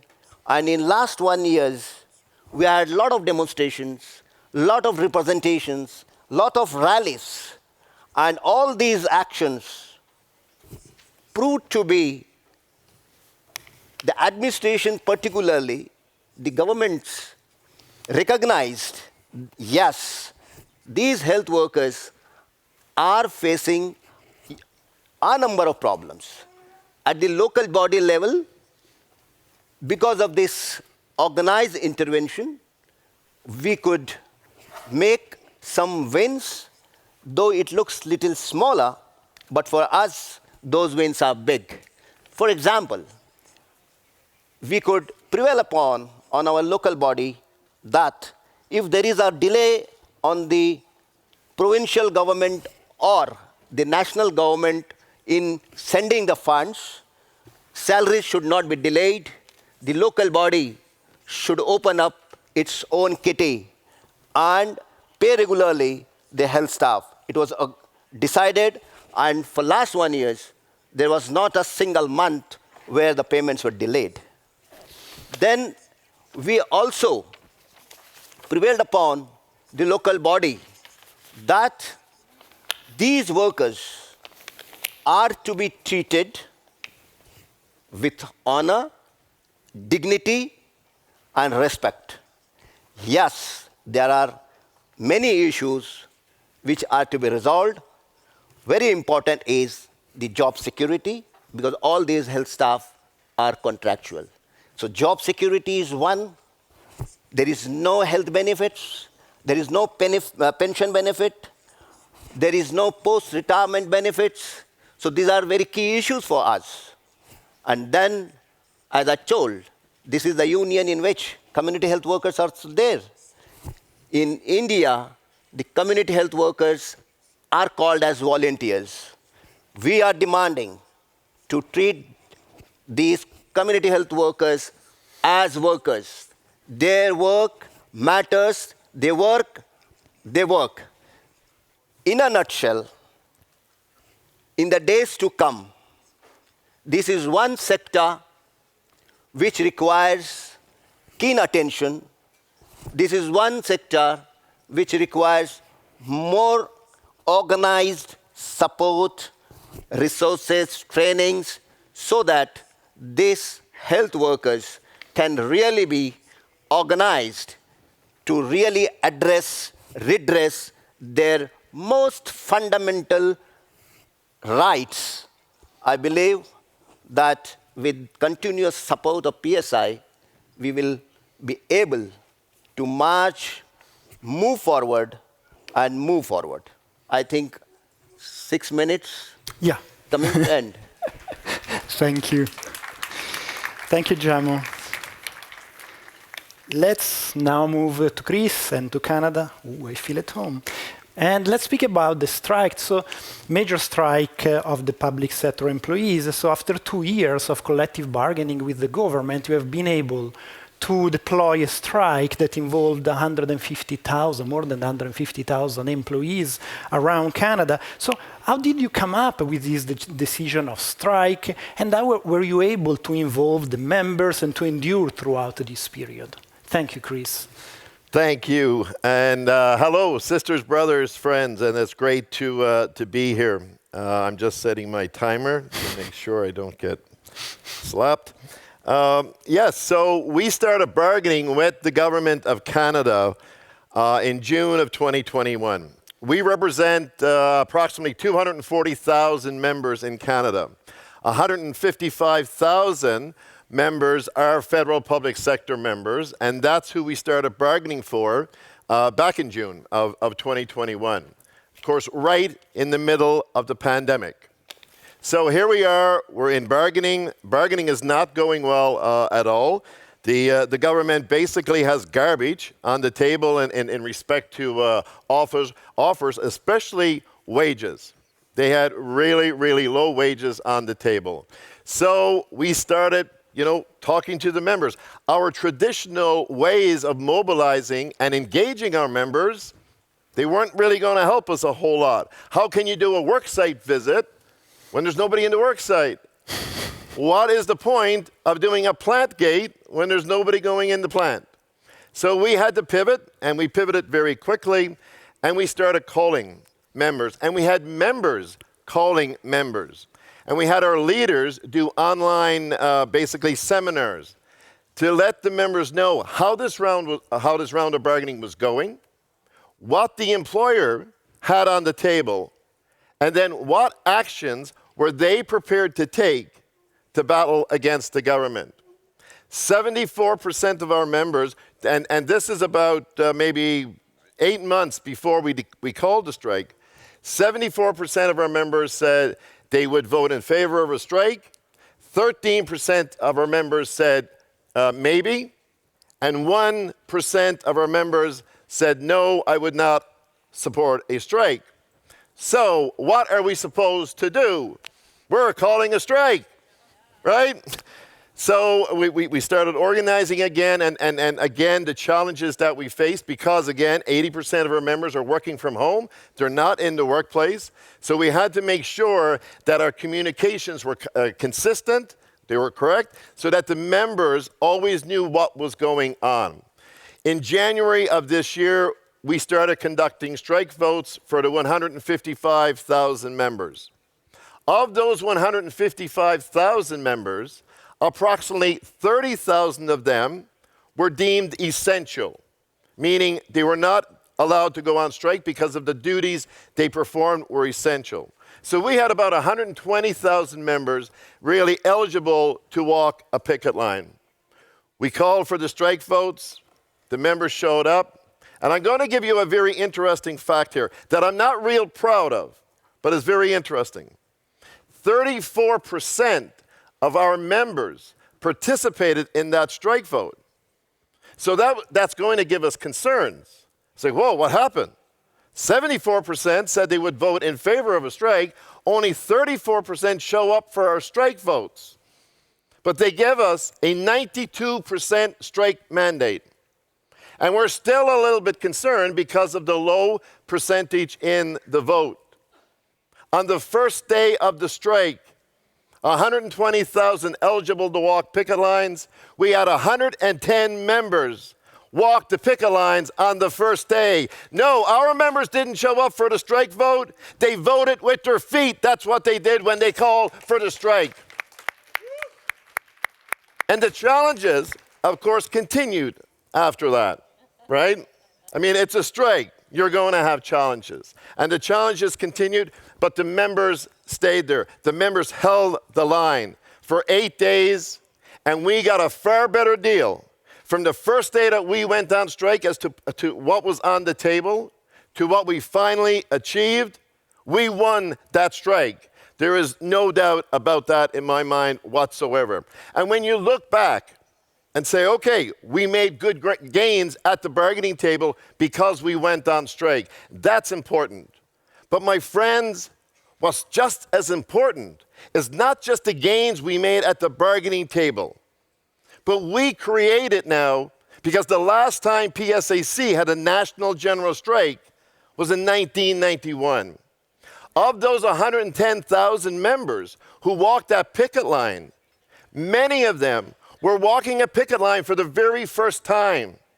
Many of them were participating in a union activity for the very first time. What the strike did, it created a whole new generation of activists for the Public Service Alliance of Canada. And that is fantastic, obviously. And I can tell you a very quick story. Just 2 weeks ago, I was at a union event, a PSA event, and a very young woman came up to me. And she said, I have a story, and I want to tell you. And I said, please. She said, I was hired by the government 2 weeks before the strike was called. I went on strike. And now I'm here, and she was a delegate at that convention, and she said, I want to know everything you know, because I want to stay involved in this union, because I think this is absolutely fantastic, and we need to get more of our workers doing this. So that's not just what you win at the bargaining table when you call a strike. It's the after effects after that. And we've now put ourselves in a much better position for the next round of bargaining as well. Because the political climate in Canada, my friends, is not looking very good for us, especially for workers in Canada. Right now, we have a Liberal government in power. Are they friends of workers? No, they are not. But we have another party in Canada called the Conservative Party of Canada. They have a leader by the name of Pierre Poilievre. He was handpicked by Stephen Harper to lead that party. They are a total anti-union, an anti-worker party. We have to do everything in Canada, and now we have this new generation of activists to help us get that, or make sure that party does not form the next government in Canada. Because as I said, that's an anti-government, anti-union worker government. So, but again, you always look at what did we gain at the bargaining table? That's great. Yeah, we made some great gains. But I'm proud to say that because of that strike, because we had over 100,000 members on those picket lines, PSAC today is a much more powerful union. If you're ever thinking about going on strike, my friends, come on up. The water is just great, and don't be afraid. And if we continue to do this, and if we continue to fight back against these governments globally across the world, we will win. When we go into this an arm in arm, uncompromised solidarity, we will win every single time, and we will build the world that we want and that we deserve. Thank you.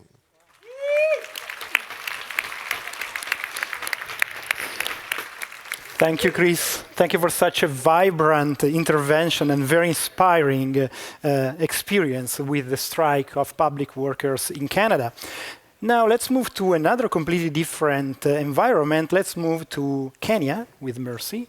And let's speak about the frontline workers in the health sectors, the pressure that they felt during the COVID crisis, and especially how organizing change, how members feel differently about organizing, union organizing, and how unions are adapting new strategies in approaching members in the aftermath of COVID.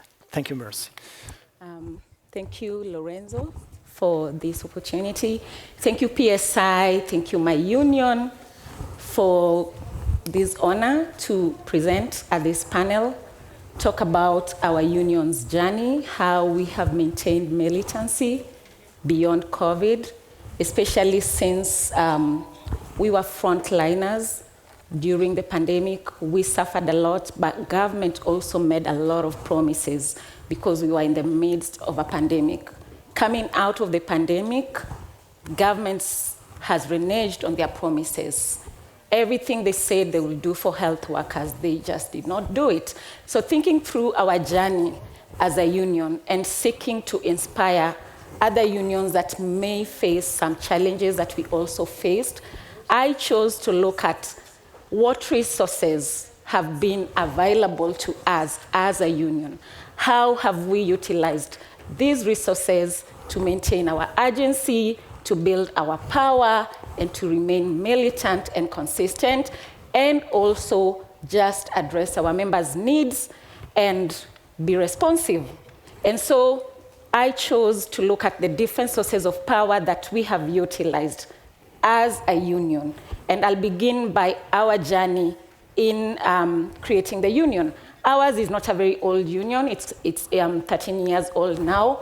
And it was formed in 2011 upon promulgation of a new constitution that allowed for frontline healthcare workers, such as doctors, nurses, to unionize. Before that, we had doctors in Kenya who had tried to unionize, but they were not successful. Some of them were even forced to seek exile in other countries because we were living under a very authoritarian rule that did not allow unionization. So in 2011, we were able to gain recognition, gain legal status. These allowed us to organize, but it also allowed us to engage policymakers to drive policy change in the sector, in the health sector. And also with this recognition, we were able to organize. We organized, went on strike, got certain gains, but with those successes, we also started experiencing a lot of challenges. Government used to employ doctors immediately upon graduation. After that strike, they completely stopped. And so we had quite a number of doctors out there unemployed, and we also had doctors within employment who were being paid salaries that were way below what had been agreed on in our collective bargaining agreements. And so we thought about how do we become innovative? How do we transform our organizing? How how do we transform our organizing strategy? And so we looked at what is holding us back as a union. We were part of a PSI organizing project, and through that project, we were able to map out the entire sector to identify where are our members, who are our potential members, and where are they. And so at that time, we had 4,000 doctors as members of the union, but out there we had 12,000 unorganized doctors who we needed to organize. And so we decided to transform how we approach organizing. We identified, the barriers, the divide that was making it difficult for us to organize these doctors out there, and realized that we were using employment as a barrier in organizing. So we crossed that barrier. We are now organizing our doctors who are unemployed because they are workers, they are members of the union. We are organizing doctors who are in training, they are also members of the union. This has increased our union density. We now have close to 12,000 doctors as members of the union, and we also have, close to 4,000 doctors in training who are also members of the union. These have strengthened our bargaining capacity, but also has weakened the government's bargaining capacity during strikes. Because previously, when we would go on strike, government would use these doctors who are unemployed, the doctors to replace striking doctors. Right now, they cannot do that because they will not have non-union doctors to replace the doctors who are on strike. Again, we also looked at what has been used against us as a union whenever we go on strike. And so we looked at our societal power, how it is, how it has been. Previously, the public used to find our strikes very unfair because patients die when doctors go on strike. And so why are they going on strike? Why are they just thinking about their salaries and not about our health? And so we began working with communities, aligning our struggles to their struggles, building alliances, forging coalitions, looking at other struggles that our members are engaged in beyond the workplace. And so we have partnered with Amnesty International whenever they are having their social justice struggles. We partnered with the People's Health Movement, partners with the People Vaccine movement to, educate the public about vaccines. But one of the partnerships that have worked for us was when we decided to begin organizing community health volunteers and providing them representation that they lacked. Community health volunteers were not being recognized. They were doing work that was not being recognized. It was just that weak, quite a large number of workers within the health sector whose work was not being recognized, who were working under very precarious conditions. We moved in, began organizing them, providing them representation, doing petitions on their behalf, and this year they are no longer called community health volunteers, they are called community health promoters. And so they have been recognized. We are hoping that they are now going to be able to unionize. But how did this help us build our societal power? Community health volunteers are very close to the community. One community health volunteer is responsible for 10 households. If they understand our struggles, they communicate the same struggles to the people that they are serving. And when we begin making our demands, they make these demands on our behalf. They join our struggles.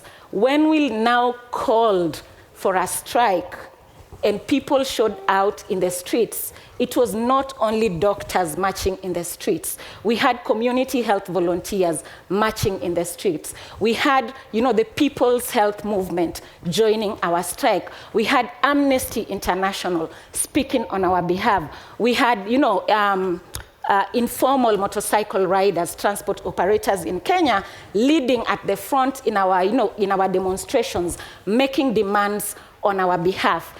And these really made our strike action then very impactful, but also very effective. And nowadays, whenever we call for strikes, we do not even proceed to go on strike. because government knows, the leaders know, the political class knows that when you touch on issues health, when you go aggressively against the doctors, you're literally going against the society. You're literally going against the communities, and you'll get that backlash. And so one of our most recent wins, I remember when our General Secretary was in Australia, government had refused to pay close to 3,800 interns who had worked for 6 months and they were not earning their salaries. And you know, they were very comfortable because they knew these are not union members. They're just interns. They're just going through training. Once they get out there, the union will start organizing. Shock on them. We are organizing the interns. They are our members. Our General Secretary told the minister, I am in Australia today. When I get there on Monday, we are coming for those salaries. And they thought it was a joke. He got into the country on Saturday, marched to the ministry with this army of interns, an army of community health volunteers, and they marched to the ministry, and at the end of 3 hours negotiations, those salaries were paid. Thank you very much.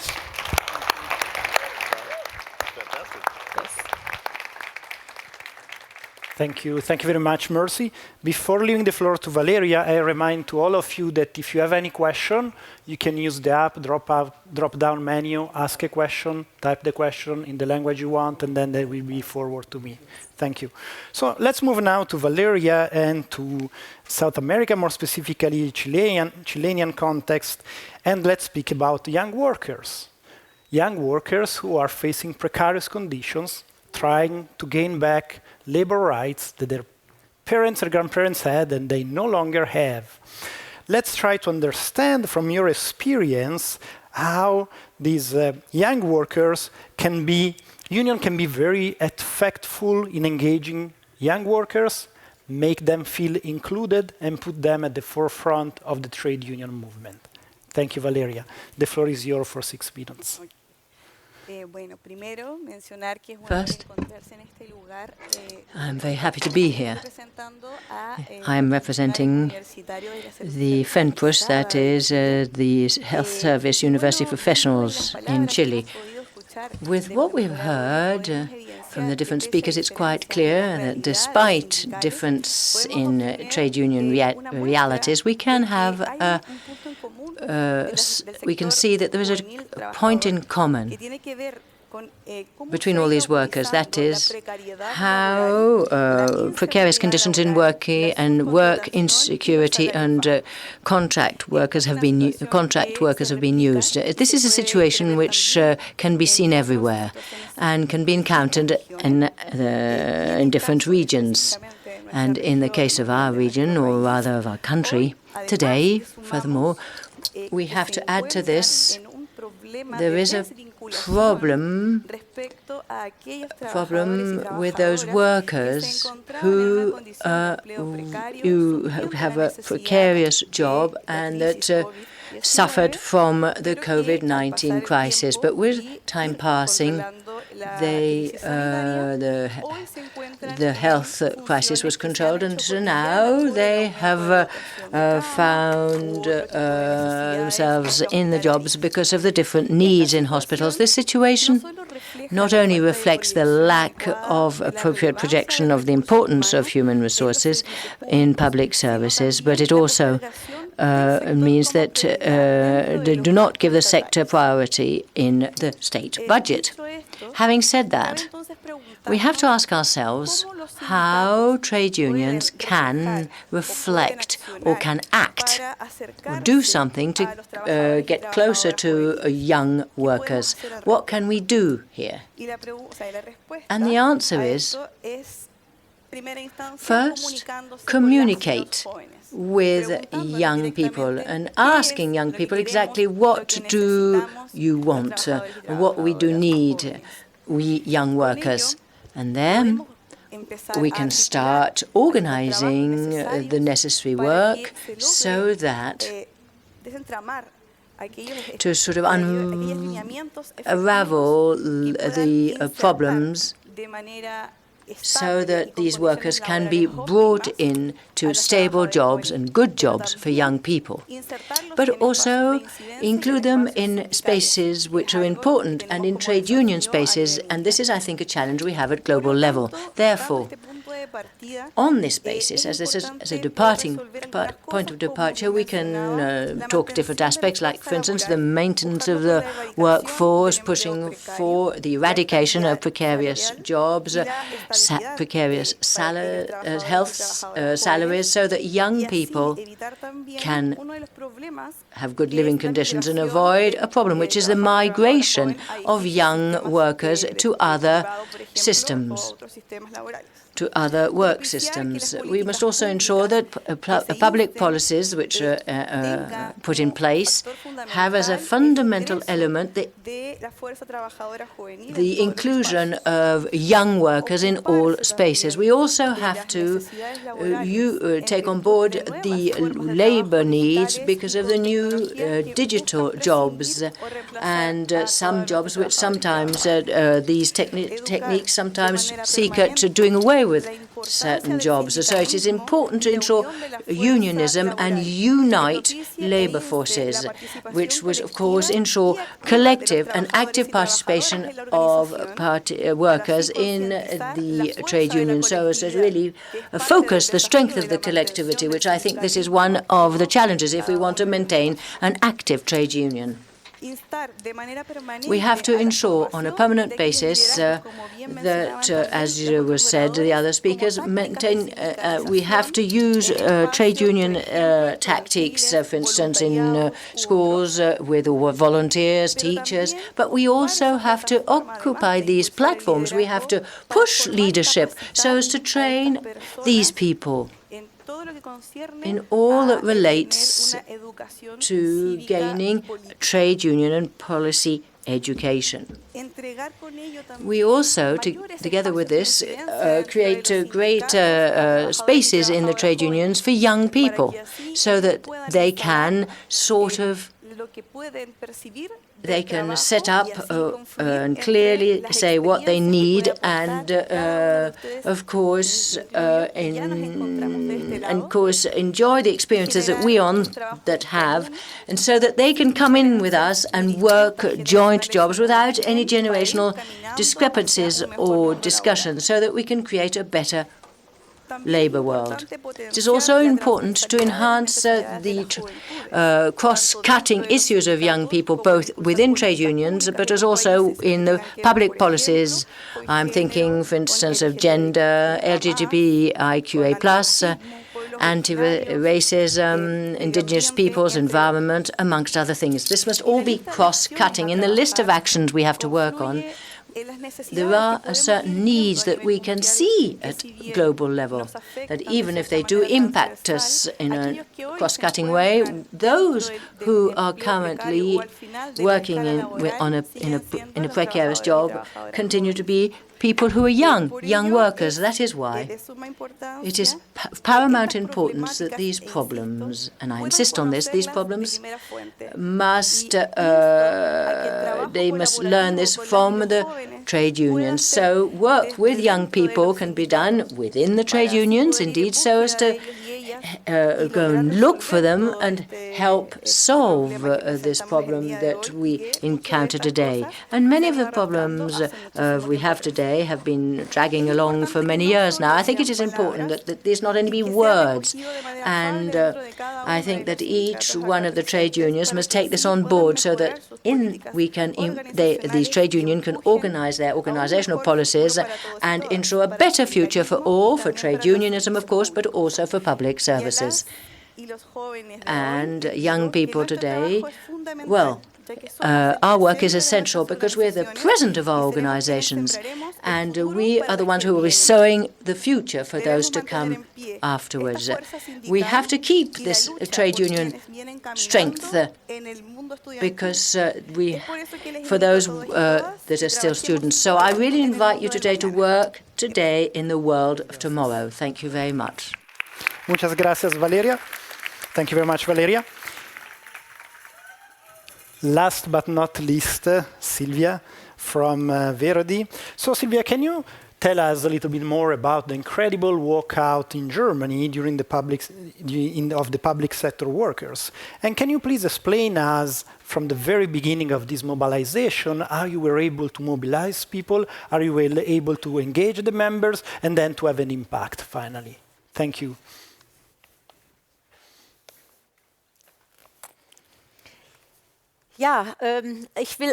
Thank you.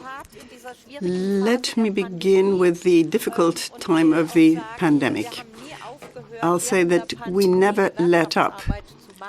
We kept doing our union work throughout the pandemic because protecting lives and protecting against the effect of the pandemics had always had high priority for us. But at the same time, we ran some highly creative actions and we continued our bargaining work. There's one particular action that I'd like to mention because I found it particularly impressive in the health sector.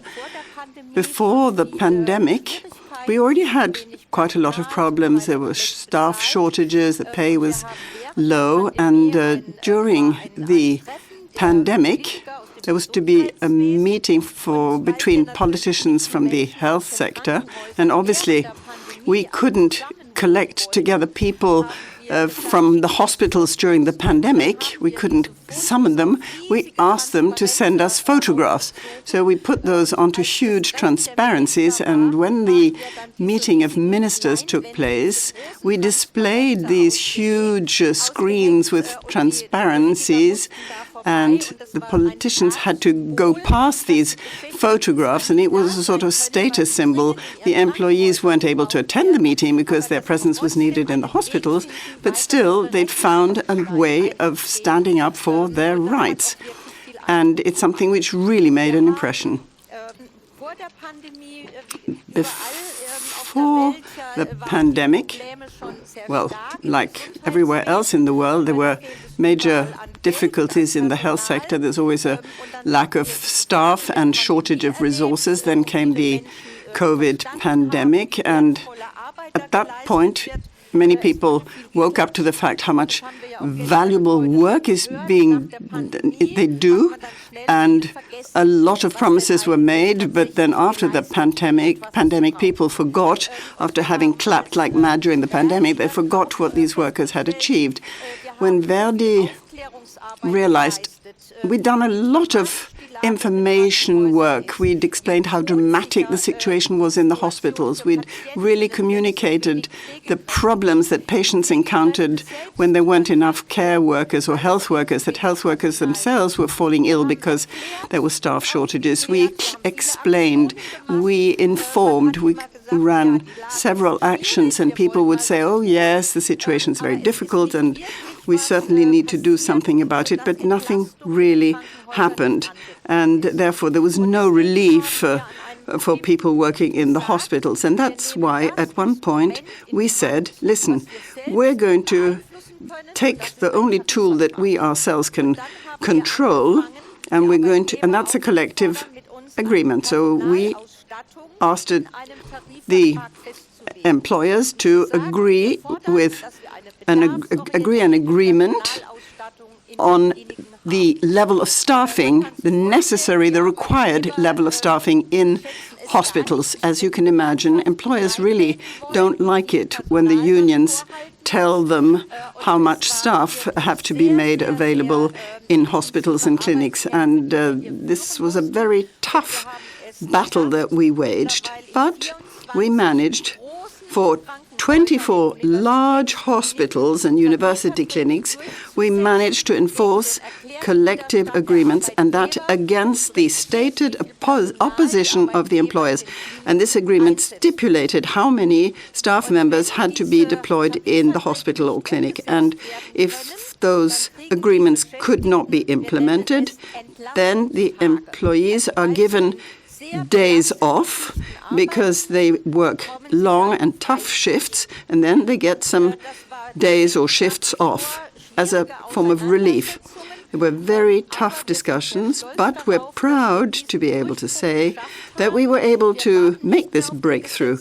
We don't wait for the legislator. We decided to take matters into our own hands, use this tool, and get these collective agreements, as a result of which we also won many new and young members. They said, yes, we need more money, we want more pay, but above all, we need more staff so that we can really work in the way that we want to work.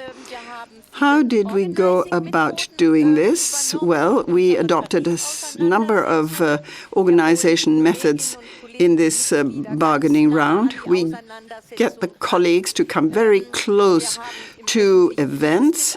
In the public service, we've also had a major bargaining round this year, and what we do is in the evening we use video conferences so that we can report directly on and from the negotiations. Warneke, who is in charge of collective bargaining or negotiating for us, he reports on what's happened during the day so people can follow what's going on. So we can ask people, what are your demands? People who are not yet unionized, well, we call them, we talk to them, we ask, and we tell them what contribution they could make.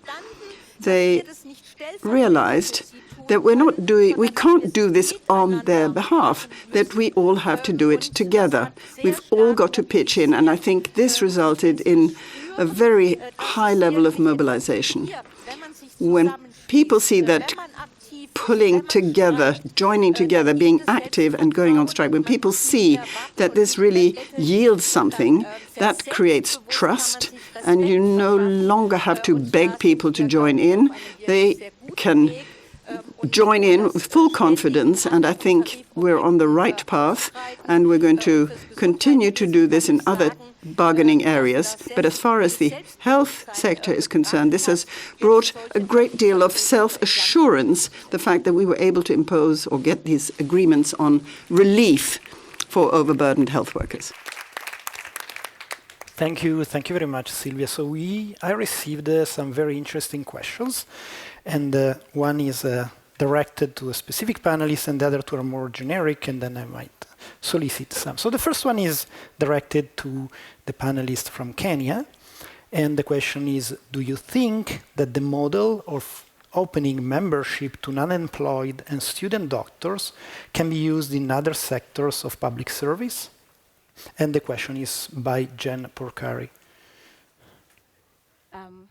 Thank you very much. I think that model can be used up if we begin as unions to think about what work is and who is a worker, and then define who a worker is in that sense, and then recognize the new forms of work that are reshaping even the definition of who a worker is, and then begin defining our union membership based on these new forms of work, based on these new forms of definitions of who a worker is. Because as unions, we cannot maintain our traditional way of looking at things.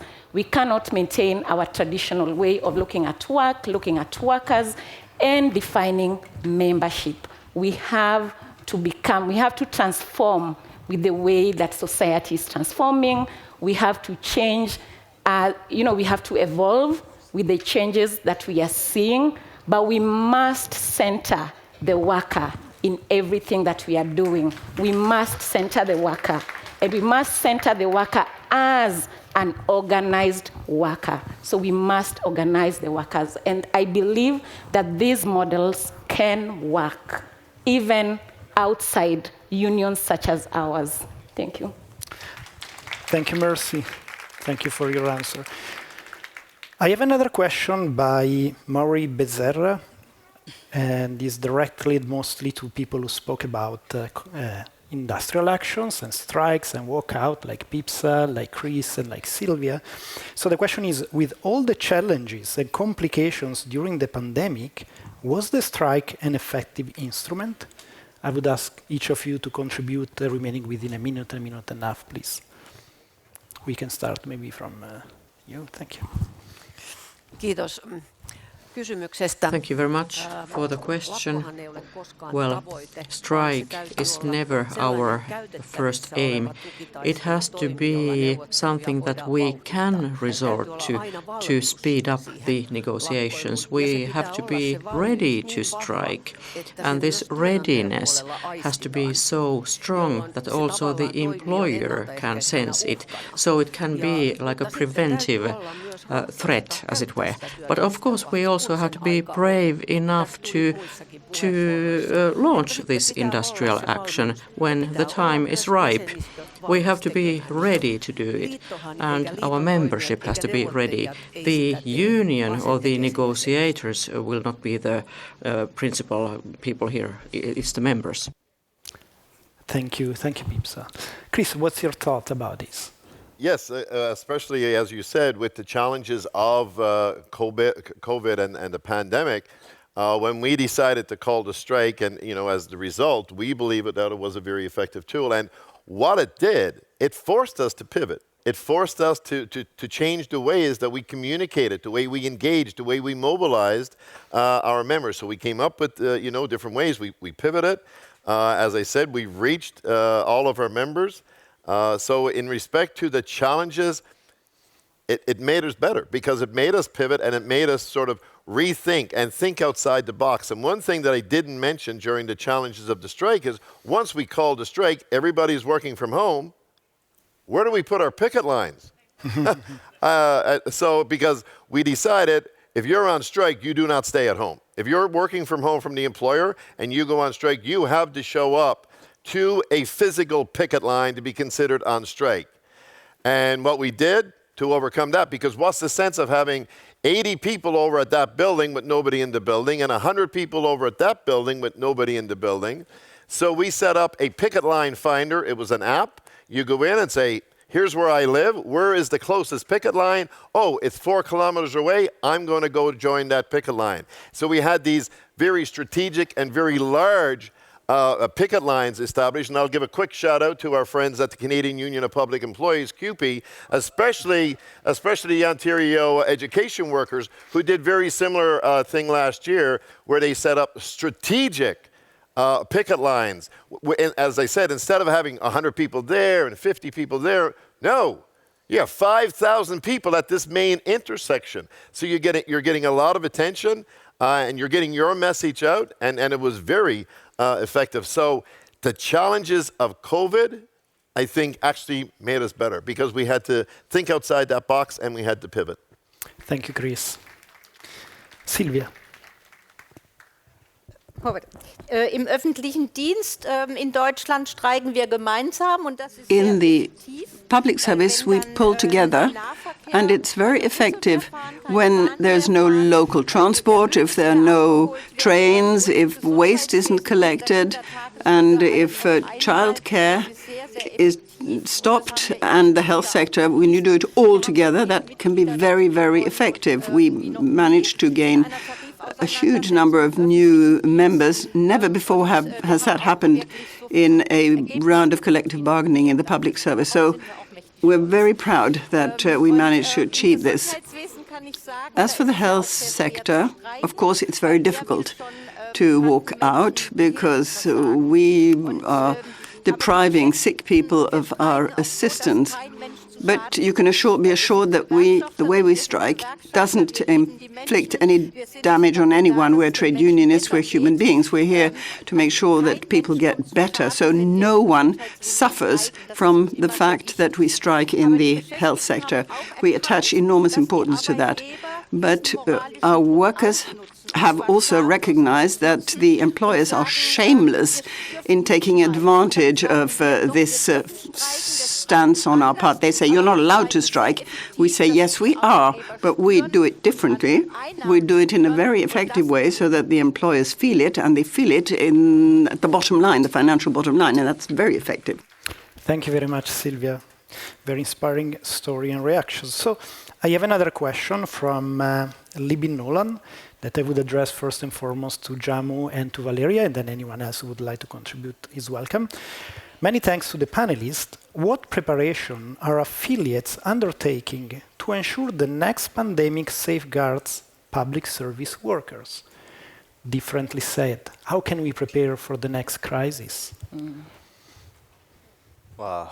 This is a very tough question. And my answer would be, let's hope that there will be no pandemic. And leave apart whether there will be a pandemic or not, because if we understand these things, it takes around 100 years at least to have such a pandemic, hopefully where so. the whole system is unprepared. But looking at the health services concern, for us it's very difficult because 99% of the workforce is women, female. And the new structure which the government has created is, one urban primary health center after 50,000 population. So these health centers are scattered with very less number of staff. So it's really a challenge for us to reach out and to convince less number of staff that it is also a big strength. But as far as strikes are concerned, there are issues when you can go for a strike where even the administration or the society feels, yes, they're demanding for a right thing. For example, in COVID times, we went for a strike when there were no wages for 3 months. So society with us. People are dying, nobody was going out of the house. There is absolutely both type of lockdowns, administrative lockdown and epidemic act infused lockdown. So even the administration has no face during those times. How to convince that we cannot pay you, but we will ask you to work for 10 hours. So that worked. But in my country now, because of the labor laws, this regime has repealed hard-earned labor laws of 100 years of working class movement in my country. This right-wing government, in a stroke, without discussion in the parliament, claims to be mother of democracy. Without discussing in the parliament, all the labor laws have been repealed. And now the strikes and everything is, in a way, taken away. In such situation, like I'm little apprehensive at this point of time, there will be a strike for permanency. Because these are the issues which are of national policy level, but on certain issues you can, of course, think of strikes. But I think still, as a trade union, I believe strike is the last resort. It's a very powerful weapon which cannot be used oftenly. Thank you. Valeria, how can we get ready for the next crisis, especially drawing upon young workers? Yes, I think there are different points of action. We have to see how we can keep working. The fact is, in my country, as I said a few minutes ago, we do have a problem. And people who continued working during the pandemic already have permanent jobs now. And the redistribution of state resources does not make this a priority. That is to keep them in these jobs. So what does this say? Well, it means that one of our fundamental roles is to avoid that public services have a gap in human resources so as to ensure high-quality health care. And I think this has been a problem in most areas of the world. Therefore, permanent jobs with contracts and not precarious work is part and parcel of the trade union work in the healthcare sector, and we have to continue this work. Furthermore, What is also important is to make states understand the need there is for health to be considered a fundamental pillar in the priority given when distributing the budget, but also when defining public policies, so that the public health services become more effective, of better quality, and with a much more timely response. So what do we need for that is workforce. And I also think that it is very important to improve or to help improve legislations on teleworking, for instance, childcare, and the reconciling in families of both. It was a situation which was quite complex too for the healthcare service workers who had to, on the one hand, safeguard the health of the population whilst their children were alone at home. Therefore, this is something that we have to today take on board. We don't have to miss the boat here, because, as my colleague has just said, we hope it's not something that's going to happen again soon, but we can't remain arms crossed in front of such a situation. Therefore, it is also very important to talk to the population on the need there is to have trade union action. That, in other words, it is more important for the population to understand that when the public health, the health sector, which of course, where there can't be a stoppage in work so as not to impact on the health of the population, why they have to understand why we still have to have a strike. People have to understand this and why we're carrying out a strike. What are we asking for? And that, in fact, it's not just for our own benefit. It is also for them. It is something that we need to be able to maintain the health of each and every member of the population. Thank you very much, Valeria. We still have a couple of minutes if there is any other intervention from the panelists. Okay, Pipsa and Mercy, just within 30 seconds, please. Thank you very much. I would like to add the following. Of course, I don't dare to be so optimistic as to think that there wouldn't be other pandemics, but governments and unions should see to it that we have such legislation which also guarantee the workers' rights in a case of a pandemic. It's very important. Thank you, Pipsa. Mercy? Yeah, thank you. I also want to add that when we think about another pandemic coming, we need to learn from the lessons we've learned during this pandemic. And one thing that is very clear, the pandemic was just a culmination of the multiple crises that the capitalist system has created, and we've been forced into it.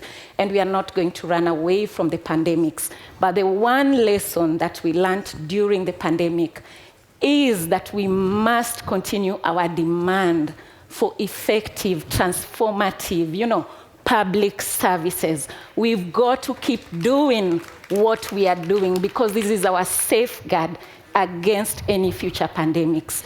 Health sector, water, energy, security, education, we've got to keep demanding that they become responsive, that they are functional, that they are accessible to every single person in our society. Then we face the pandemics, however many of them that will come, because once these systems are functional, the pandemics will not even come. Thank you. Thank you, Mercy. So, before closing the panel, I would ask the technician to please project the slide with the QR code of the survey we are doing. Thank you very much. So, I'm in these days you might be solicited by me or the students or my dear colleague Tintin Zhang, professor at the University of Illinois at Urbana-Champaign. We are doing a study about the relationship between PSI and their affiliates. Our goal is to understand how this relationship can further empower the affiliates. So we are doing what you do every day, so we are giving a voice to you in this case, as you give voice every day to the members. Just take 10 minutes, 11 minutes of your time, scan the QR code and fill a very simple survey. It's available in 6 languages. I'm sorry we have not been able to translate in more languages. The QR code will remain there for some minutes, but it's also circulating in some on the tables, and you have in the back of the room going out, you can scan over there. Thank you very much if you can collaborate with this survey we are doing. Without any further ado, please join me in thanking the panelists and this very great panel. Exactly. I promise to Pips to have the last word to say a wisdom sentence. Kiitos. Kävimme neuvotteluja ja voitin sen neuvottelun, eli sain tähän viimeisen lauseen. What I would like you to remember from this panel discussion is that an individual can ask, but a collective can demand.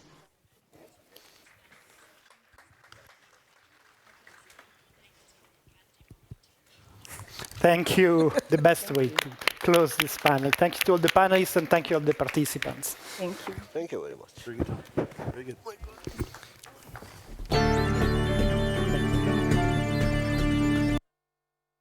I think it would be. They were giving me continuously, they were updating and giving everything possible stuff rather than.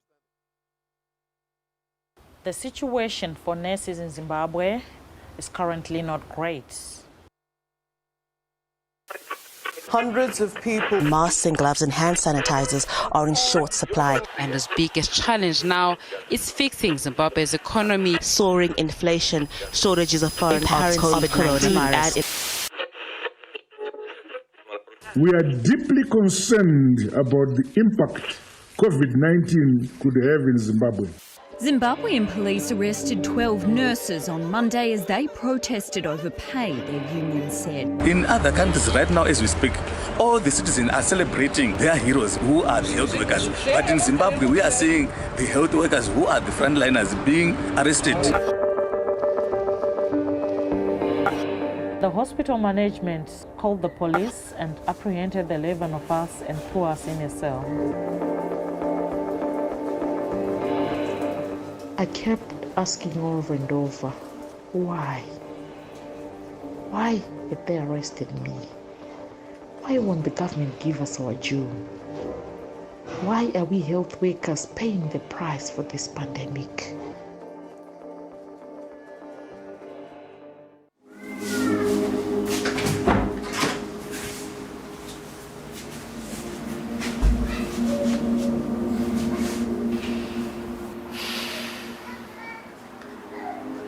Our work in Zimbabwe alongside the trade union goes on. We are stronger together and the fight goes on.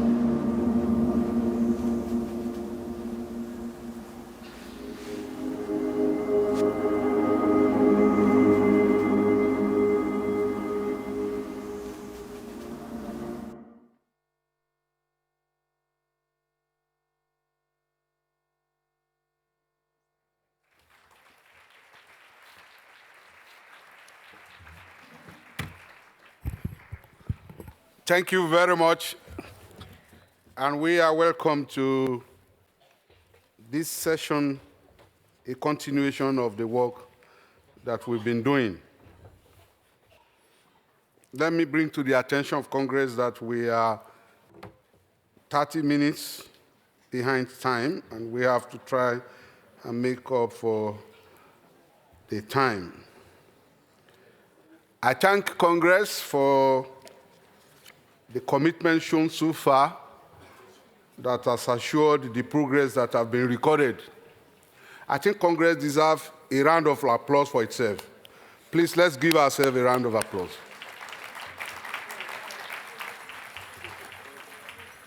This session will deal with Section 7, making sectors stronger, except Section 7.4, utilities. We will also debate Amendment 56 to Section 7 of the POA and Affiliate Resolution 27.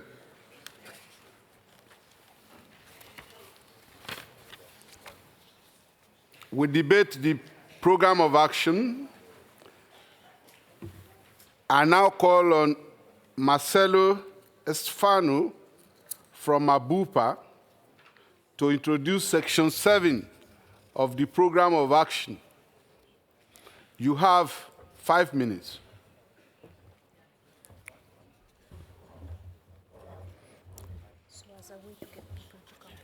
Thank you very much, Peter. Good afternoon to you all. For me, it is an honor to take floor at this moment of the discussion of the plan of action. I represent the Southern Cone in the National Federation of Public Service Workers in Argentina and the University Workers of the Americas. Our organization, the ACP, does gain a meaning in the defense of sectoral interests of workers in public services.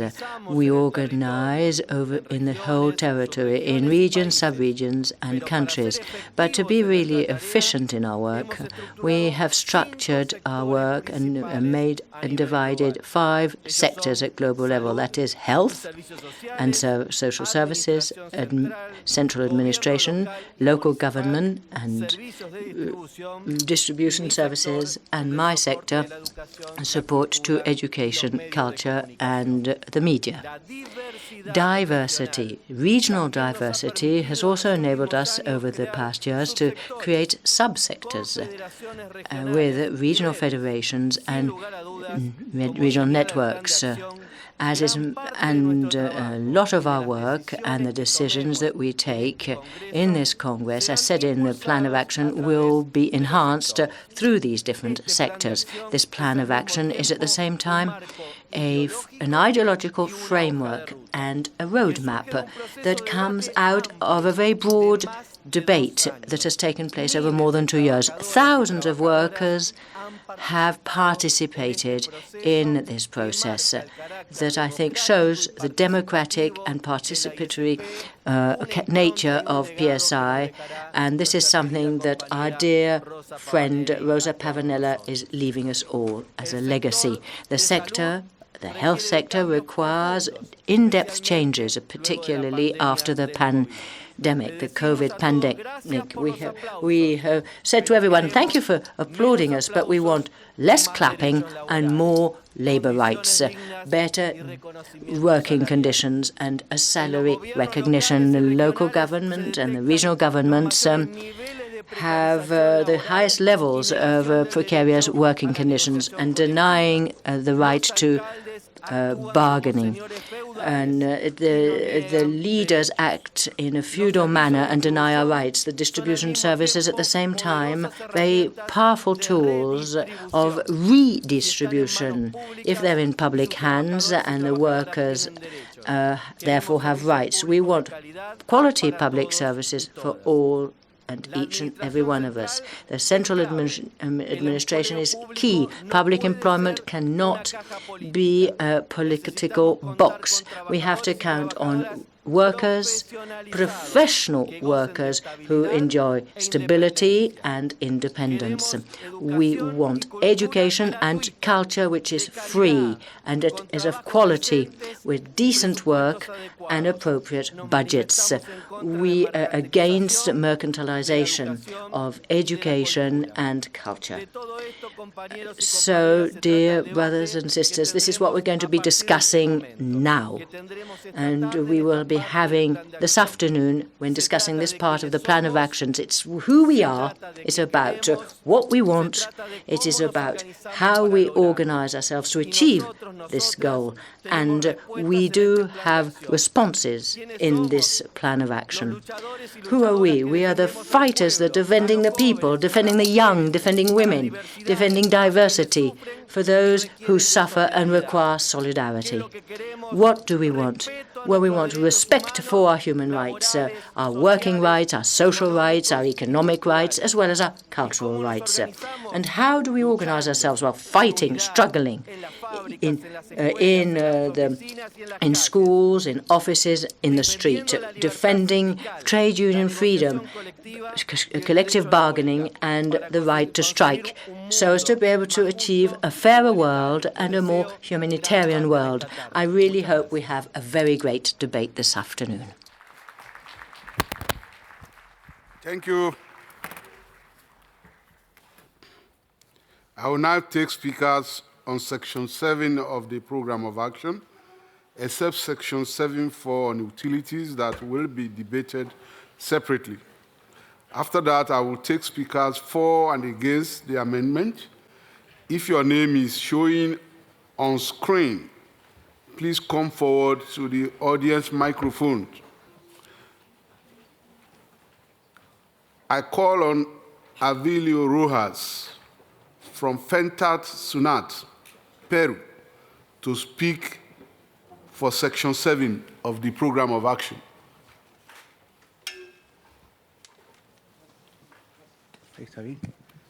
Good afternoon, dear brothers and sisters from the PSI. On behalf of my trade union, the Federation of Customs Workers of Peru, I've asked to take the floor. Of course,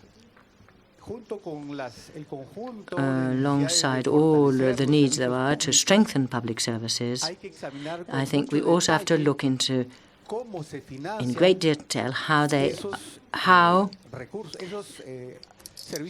these public services are funded in each one of our societies, in each one of our states and countries. Here there's an important matter, that is taxation.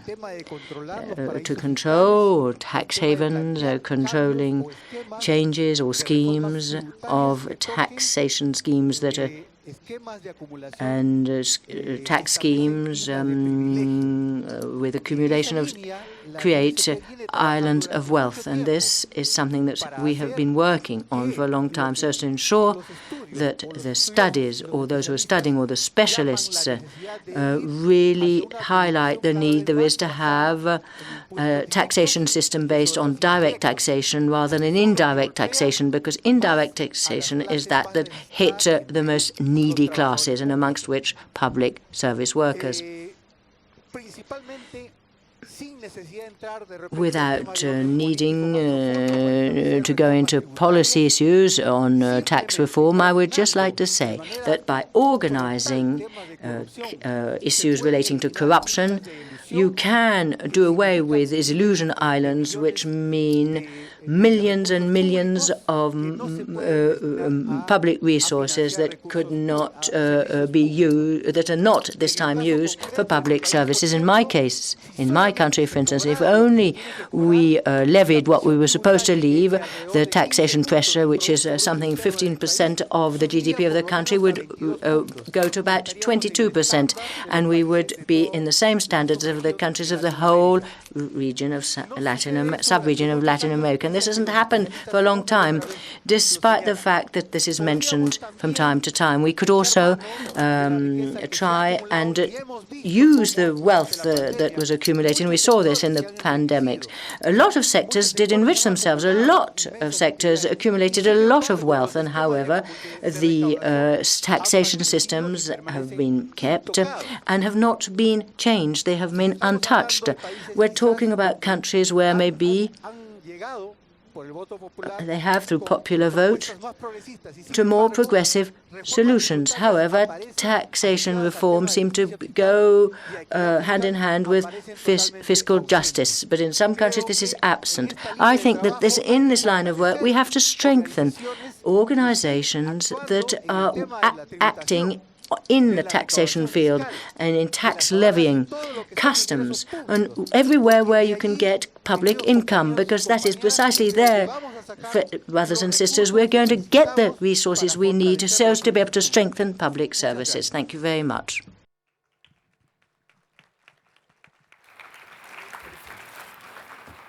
Thank you very much.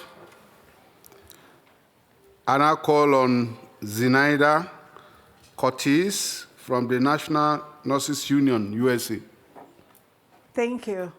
My name is Zenaida Cortez. I am a registered nurse and president of National Nurses United, the largest union of direct care nurses in the United States, representing 225,000 registered nurses.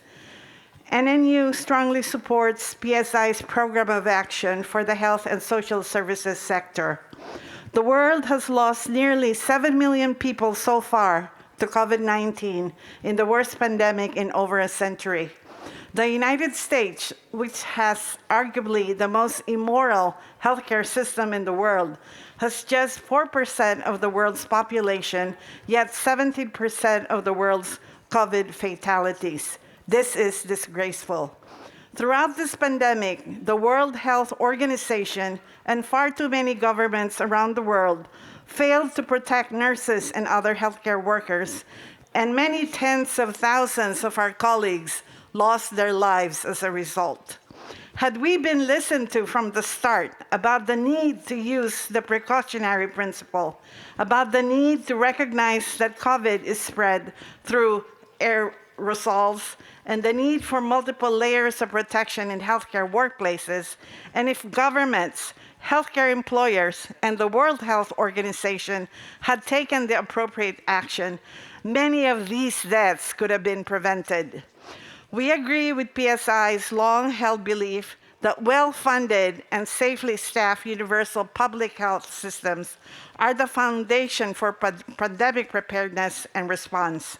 And we applaud PSI's No Pandemic Treaty Without Us campaign.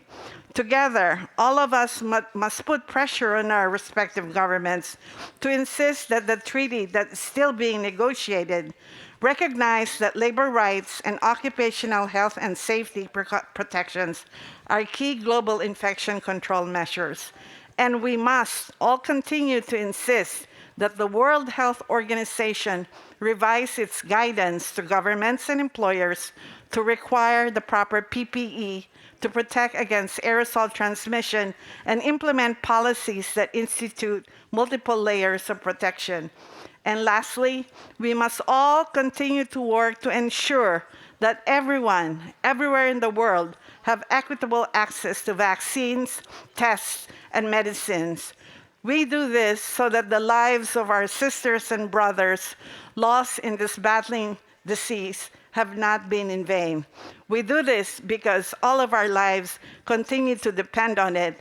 And I will close by quoting the great Irish-American labor leader, Mother Jones. We have to mourn the dead, but we need to fight like hell for the living. Thank you.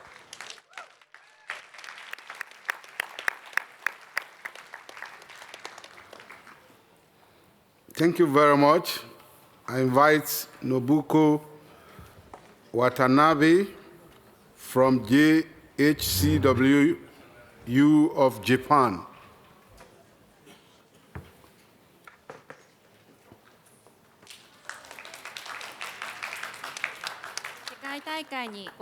Brothers and sisters attending the PSI World Congress, hello. I'm here from the Asia-Pacific region. I'm a member of the JHU, the Japanese Healthcare Workers Union. My name is Nobuko Watanabe, and I work as a nurse. I'd like to speak in support of Resolution 1, referring to Chapter 7.2 of the POA, referring to health and social services. My union, the JHU, organizes workers in the medical, welfare, and care-related facilities. As mentioned earlier, I myself am a nurse, and my work involves providing better health and medical services to patients, and at the same time, I'm also involved in activities to improve the working conditions of health professionals. In Japan, even before the COVID pandemic, we were facing a serious shortage of nursing staff. Much of our work involves night shifts, and with staff shortages, the workload is typically a very heavy one. And as a result, many nurses leave the profession about 10 years or so after graduating from nursing school. One of the reasons why we are faced with such a situation is due to the fact that the Japanese government has not yet ratified the ILO Convention, Convention 149, on nursing personnel. As a Japanese affiliate of the sector, my organization, the JHU, has actively provided input into the ILO General Survey on this topic, where PSI has been actively involved. We are calling for the need to secure enough nursing personnel, enough manning power, and an improvement of our working conditions. We have also carried out various activities in line with the program of action of PSI, and we are trying to get our message across to the Japanese government via our national center. Lastly, there are actually 2 trade unions working at the Red Cross in Japan who are taking part in the PSI World Congress. I would really like to get to know these fellow colleagues from the Red Cross and from people from around the world. So if you do spot me in the crowd, please don't hesitate to say hello, come up to me and approach me and speak to me. I'd like to express my heartfelt solidarity to you all. This concludes my remarks. Tomoni ganbaro. Let's fight together in solidarity.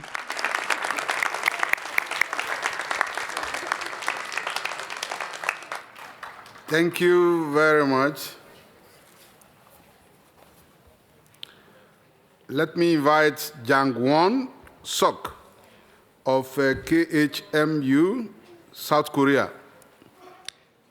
Hello, everyone. I'm going to be talking in Korean.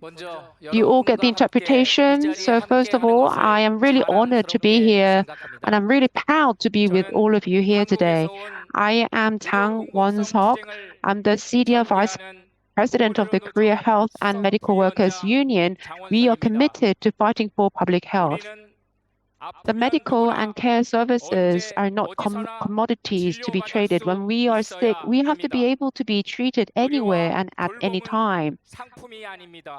Because medical and care services are not commodities, but they are essential pillars, and we must strengthen their public essence. During the COVID-19 pandemic, we will realize the profound importance of the public medical services. In Korea, despite public hospital beds constituting a mere 10% of the total number of beds, those public hospitals were treating 80% of the COVID-19 patients. When the gravely ill multiplied, the scarcity of public hospitals and beds left us in despair. We were unable to provide care to those in dire need. Patients were just waiting around, and so a dangerous and very horrible situation unfolded. Our central government must invest in finances to fortifying our public healthcare system to ensure that such a horrible tragedy never happens again. Under a pandemic, in order to protect our citizens, we sacrificed ourselves, the workers in the medical institutions and the front line. But however, we did not get sufficient compensation and investment. We need that kind of sufficient compensation and investment. And also, the government must actively fund any deficits that are incurred by public hospitals providing public essential medical services. We need to expand public hospitals and enhance the public healthcare system. To protect our citizens from the infectious diseases like COVID-19, we need an adequate number of healthcare personnel, like professional doctors and nurses. We need more personnel. Care must also be made public.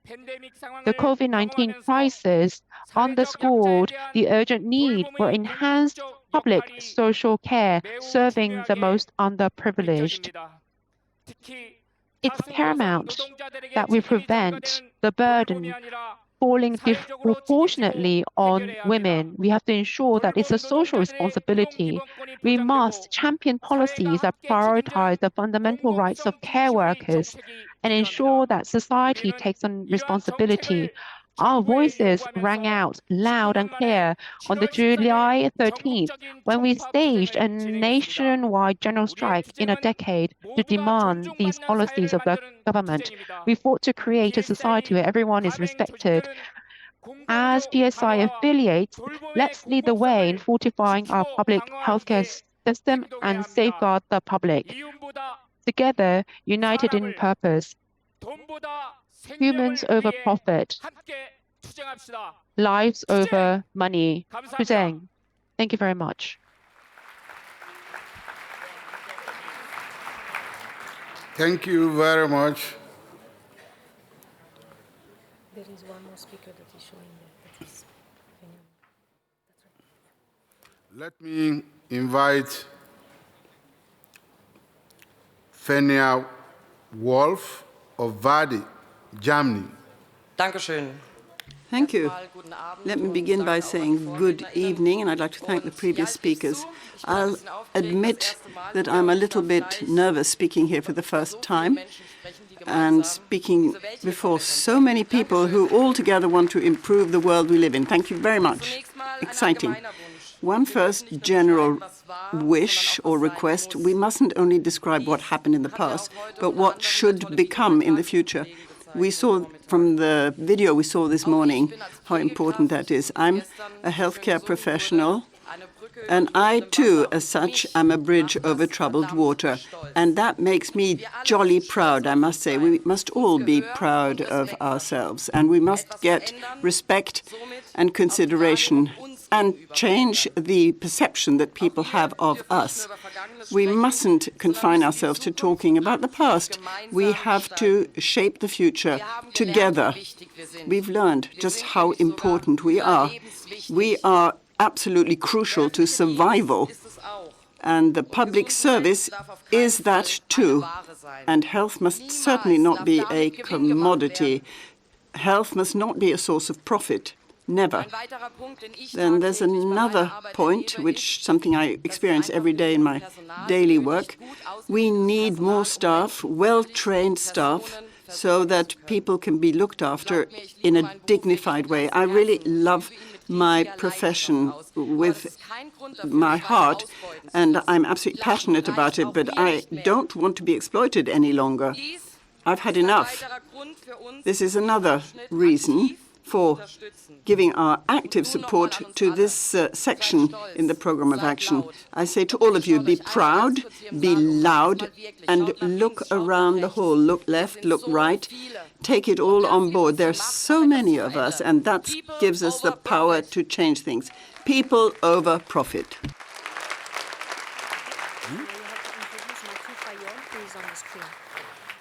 Thank you very much. You have to introduce Matthew Farrer, who is on the screen. Matthew Farrer? Yes. Okay, let me invite Matthew Farrer to... From CFTD. France. Je suis là. To take the floor.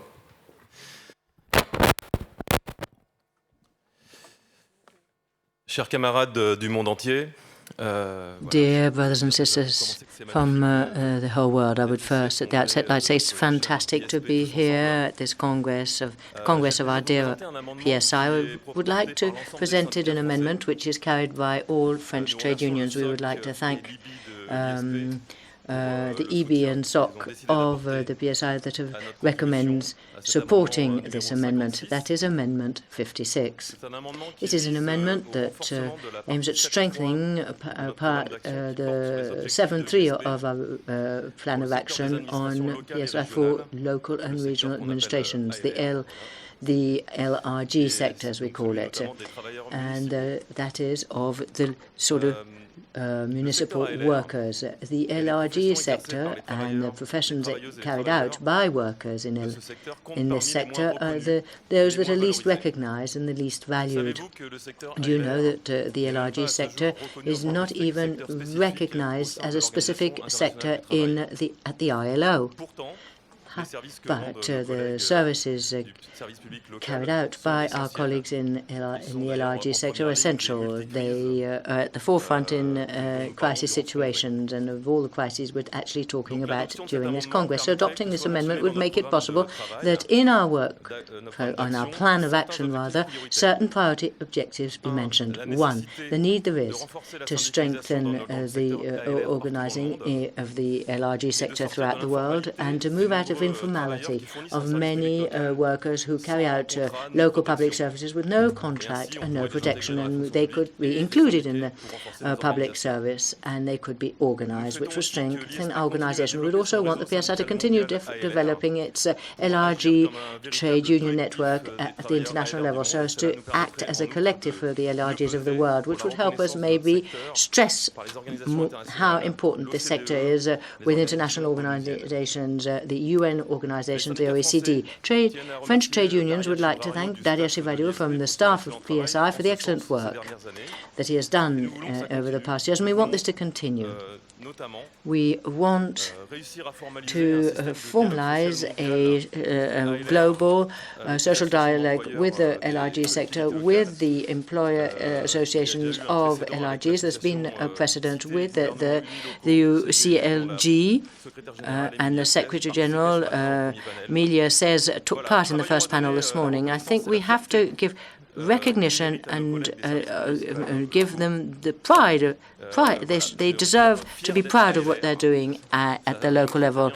I'm very proud of being LRG. That is what they have to be able to say. I think we really have to, with this amendment, maybe enhance our recommendations and bring them to international level. Thank you.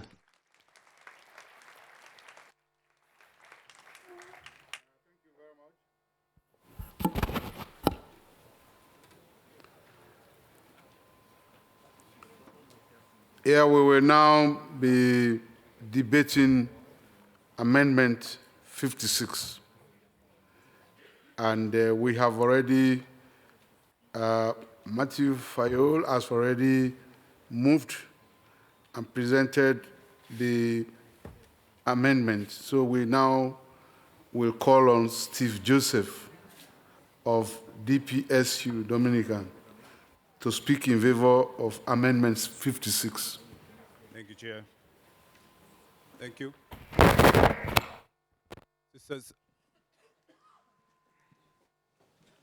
Sisters and brothers, good evening.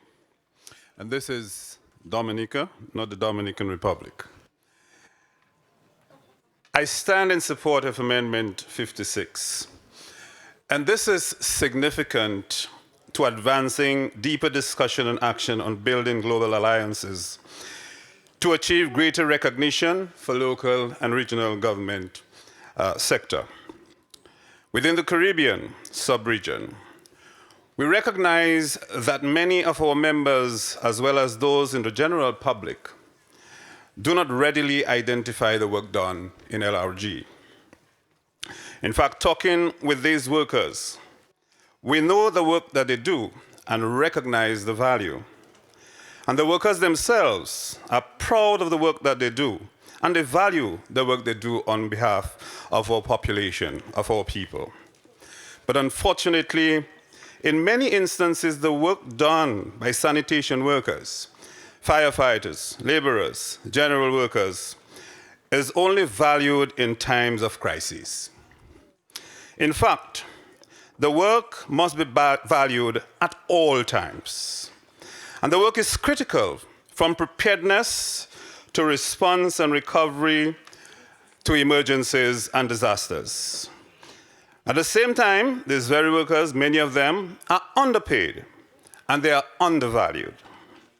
And so recognizing this work and ensuring that these workers are respected and have decent working conditions, salaries and wages, means that we all have to work together, not only within our own countries, but at the regional and global levels with organizations such as the UN Habitat, ILO, and other UN agencies.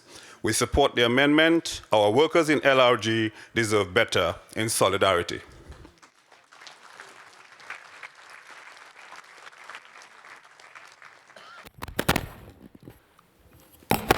Thank you very much.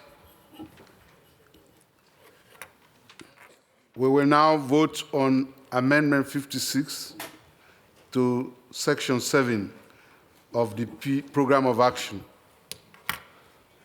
So is it time for us to vote, please? Raise your delegate badge in favor.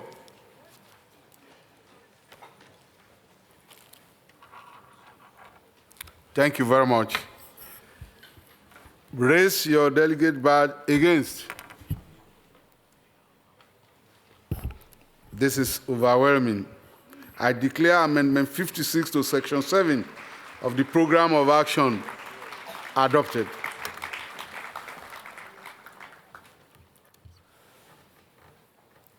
Let me invite Wataru Watanabe of JPSCU, Japan, to take the floor.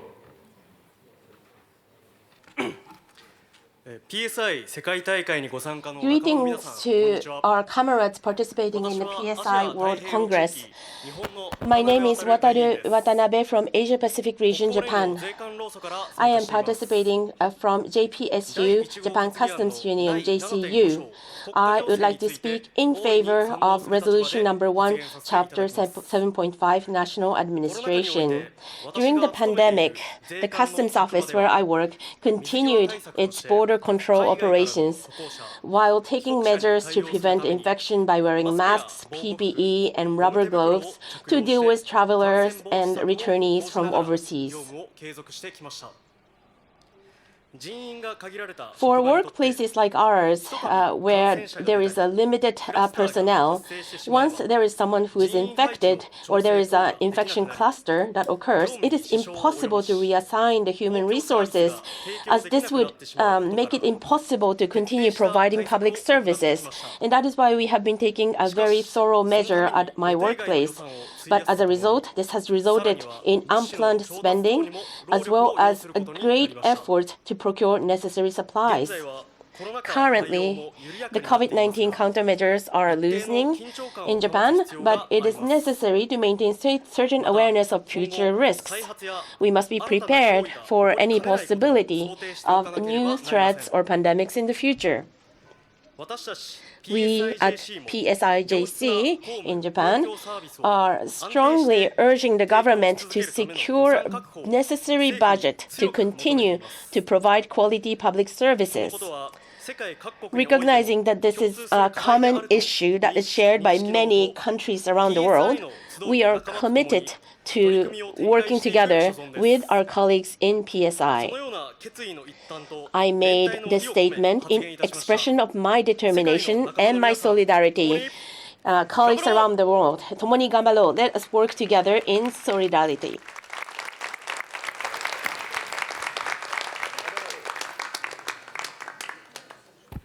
Finally, let me invite Young A. Kim of KPTU, South Korea, to take the floor. 예, 한국어로 발언하도록 하겠습니다. 통역이 잘 되고 있는지 확인을. Hello, I will speak in Korean, so please check that you have interpretation services available to you. Hello. I'm Kim Young-ae, Vice President of the Korea Public Service and Transport Workers Union. I'm also an education support worker working in a school cafeteria. Education support workers in Korea are agents of education, working in schools as administrative staff, librarians, special education teacher aides, cafeteria cooks, and so on. We work alongside civil servants and teachers in schools, but we are discriminated against in terms of wages and benefits because we are contract workers or irregular employees.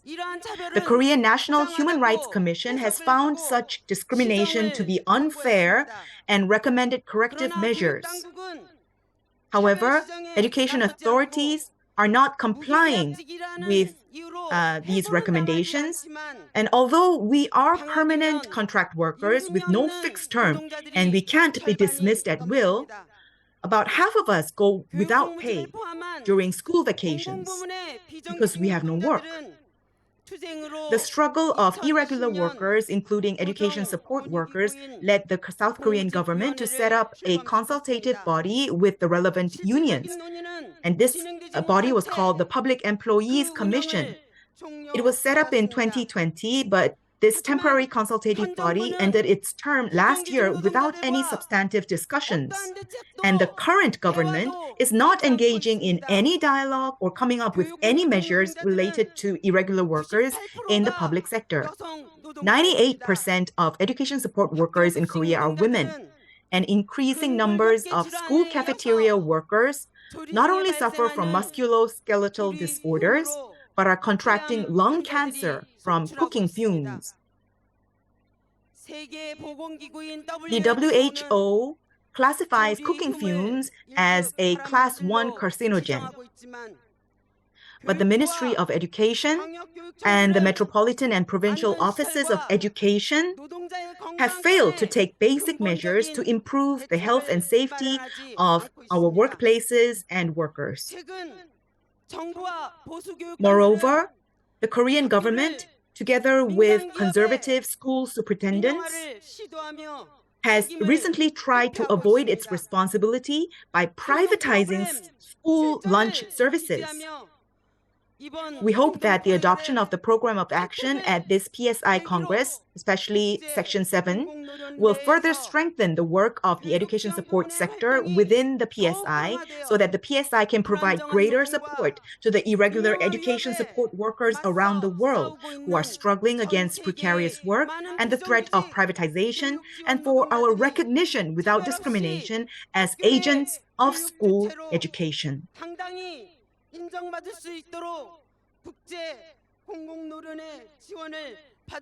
We ask for your support.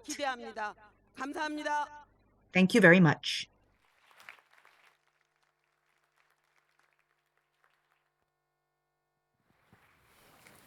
Thank you.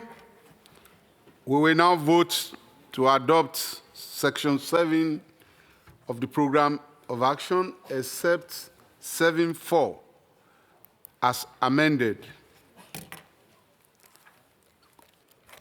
Raise your delegate card to vote in favor.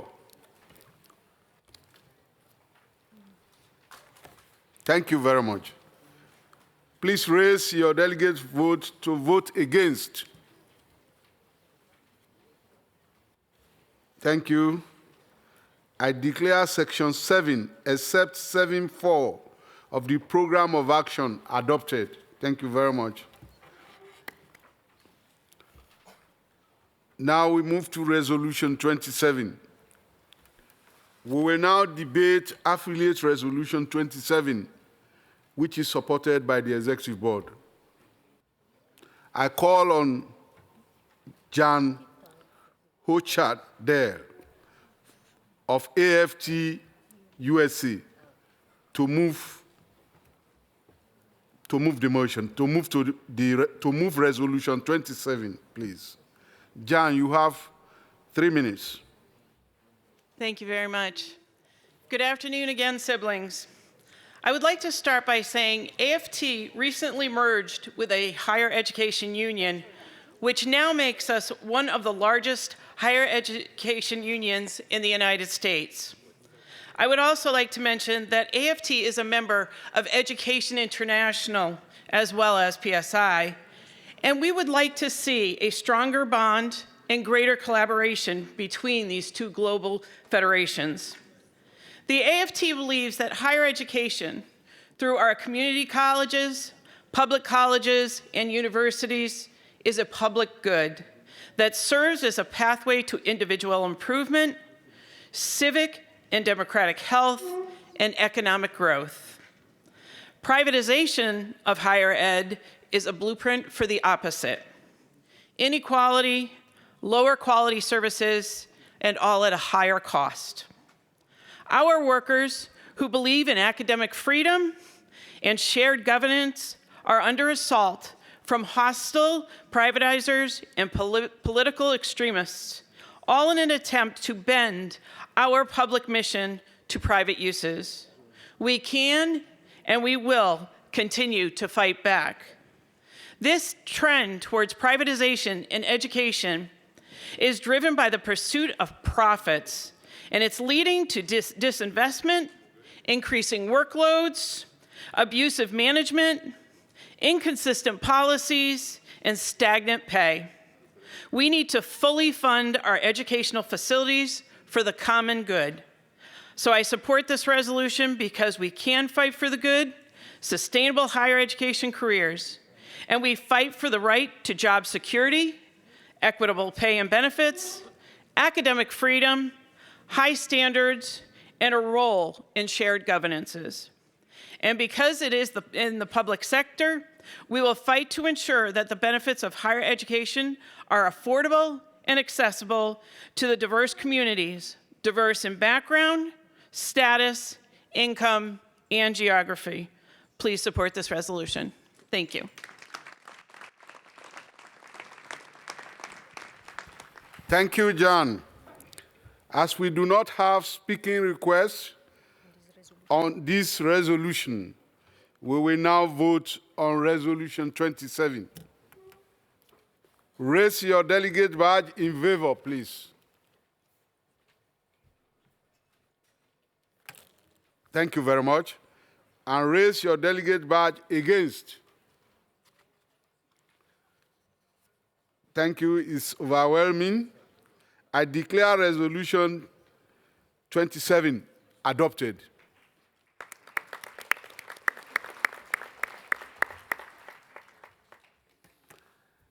That is the end of the session, and in a moment we will move to session 12, presentation of the candidates for President and General Secretary. I hand over to my President, PSI President Dave Prentice, at this time. Thank you very much. And the survey that we are releasing today has surveyed over 2,000 workers in over 50 countries. And what it showed was that half the world's health and care workforce are on the verge of quitting.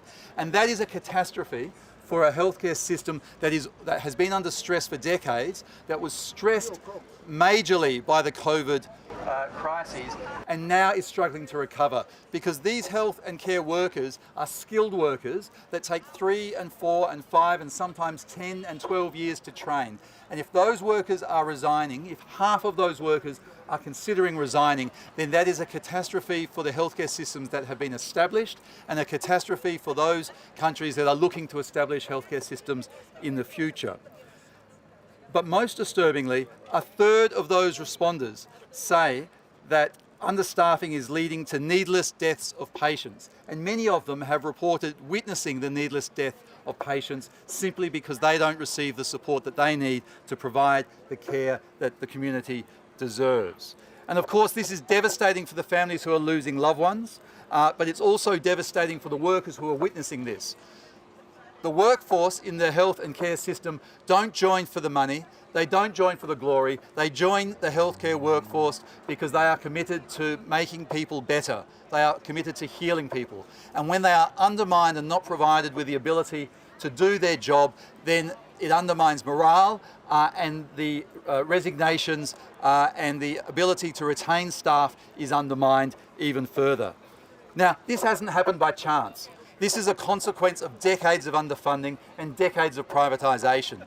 And whilst many people will say that COVID has caused this crisis, COVID has not caused this crisis. COVID has exposed a silent crisis in our hospitals and our healthcare systems and our health workforce that has been building for decades. Venimos a demandar a los organismos internacionales que se sustente un convenio, un tratado para enfrentar las necesidades de salud, porque las y los trabajadores de los servicios públicos de salud estamos convencidas de que es fundamental tener sistemas universales y públicos para provisionar este derecho humano tan fundamental a la población. Nós estamos aqui em Genebra, em frente à sede da ONU, para protestar e pedir melhores condições de trabalho para os trabalhadores da saúde, esses que sofreram na pandemia, né, com falta de equipamentos, com número reduzido de equipes para poder salvar a vida da população. Has historically had staffing issues. The COVID pandemic exacerbated those issues.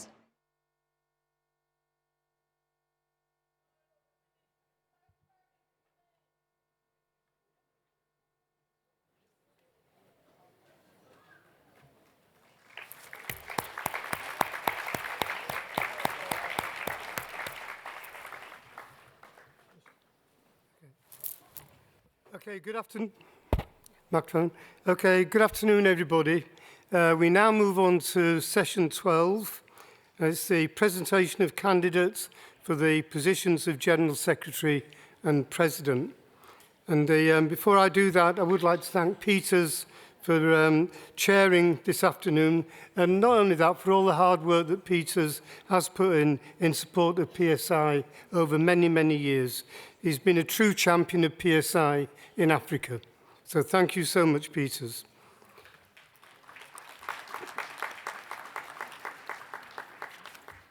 We now come to a very important part of Congress. I think by now all of you will realise that neither Rosa as General Secretary nor me as President are standing for re-election. Therefore, at the end of this session, there will be a new General Secretary and a new President to take over at the end of this Congress. So it's a very important part of the Congress. And what I'd like to do to begin with is to invite the election officers onto the stage, Carl Lennon and Penny Clark.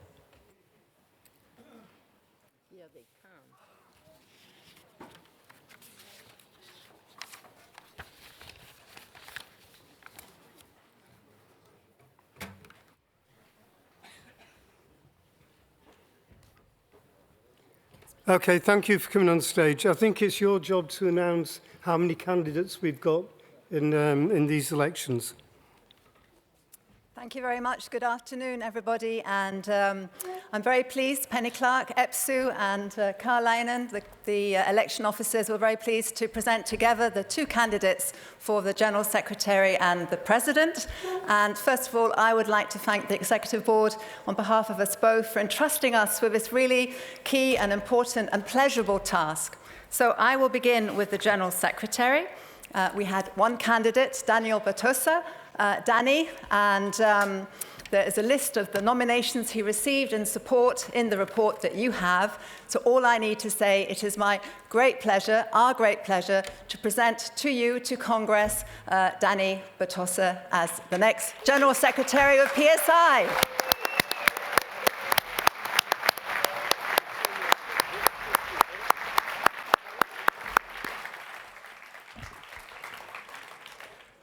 Well, we had a little bit more drama in the case of the president.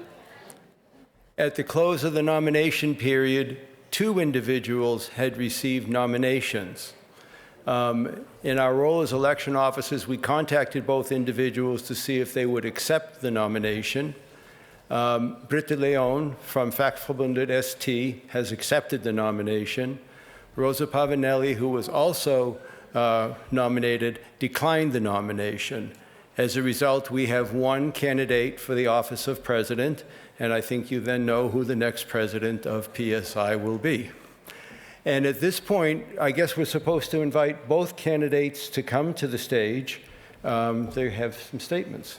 So, thank you.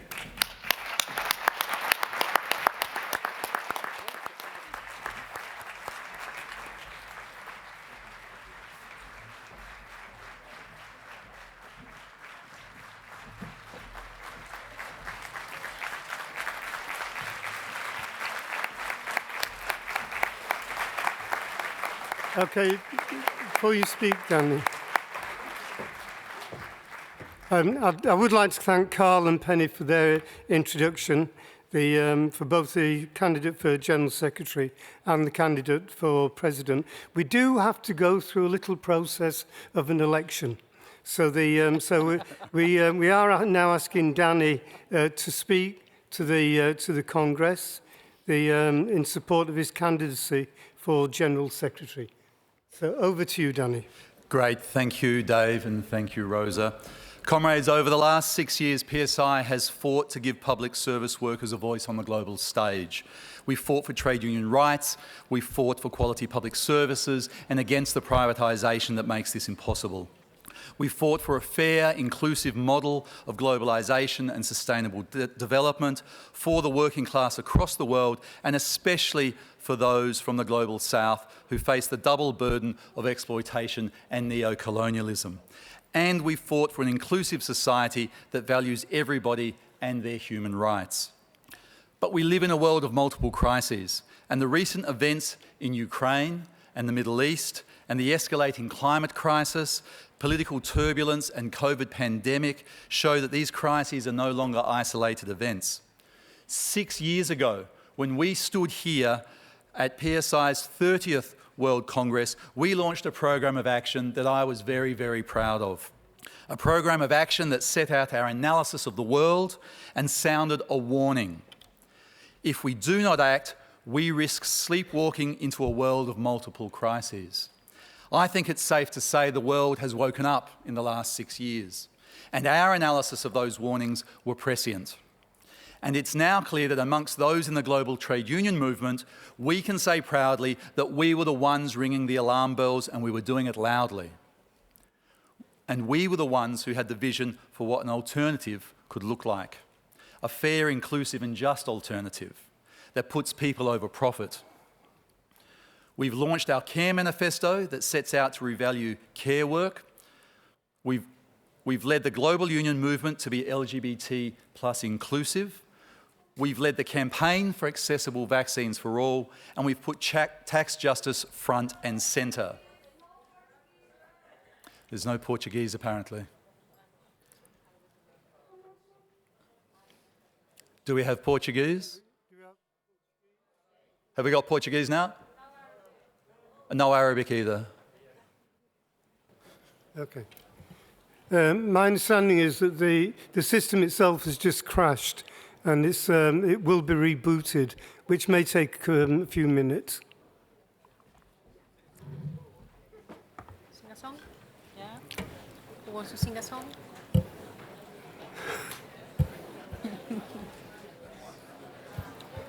Rosa, te va a tocar cantar. Cantiamo? Cantiamo. Let's Bella sing ciao. something. Yes. Bella ciao. Bella ciao, una mattina mi sono svegliato. Oh bella ciao, bella ciao, bella ciao, ciao, ciao. Stamattina mi sono svegliato e ho trovato l'invasore. Partigiano, portami via. Oh bella ciao, bella ciao, bella ciao, ciao, ciao. Partigiano, portami via, che mi chiedo di morire. E se io muoio da partigiano, oh bella Ciao, bella, ciao, bella, ciao, ciao, ciao. se io muoio da partigiano, tu mi devi seppellire lassù in montagna. Oh bella ciao, bella ciao, bella ciao, ciao, ciao. Seppellire lassù in montagna, sotto l'ombra di un bel fiore, e le genti passeranno. Bella ciao, bella ciao, bella ciao, ciao, ciao. E le genti che passeranno mi diranno che bel fiore, questo è il fiore. Okay, I'm told the system's been rebooted. So Ci siamo? Wow. All I can say is my grandmother would be absolutely thrilled to hear people singing Bella Ciao while I'm on the stage. all I can say, Dan, is follow that. So I'm told the system's been rebooted, and we've got Portuguese and Arabic and all the other languages. So as I was saying, our work in the global institutions has taken the voice of public sector workers into vital decision-making forums. At the International Labour Organization, fighting violations of trade union rights and for a convention against violence at work. At the World Health Organization, fighting for better protections for public service workers during pandemics. At the World Trade Organization, fighting for better intellectual property rules for vaccines, and our work on ILO guidelines to ensure decent work in public emergency services. In the coming years, PSI must build our expertise in these areas, help affiliates access these forums to tell their stories, so that the people who deliver services are heard when decisions affecting them are made. But comrades, what has also become painfully clear is that being right is not enough. We must commit ourselves to fight the current exploitative model of globalisation, but at the same time reject nationalism and authoritarianism. We must work to end the global system that extracts riches from the global south and fight for the rights of the working class everywhere. We must condemn terrorism and attacks on civilians and the illegal occupation of any country by another.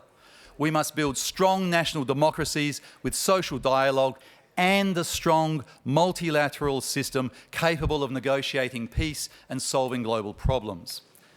And we must expose the corporate power that blocks progress in so many areas of our work, from climate change to tax policy to privatisation and vaccine access. And we must correct the contradictory messages from big business.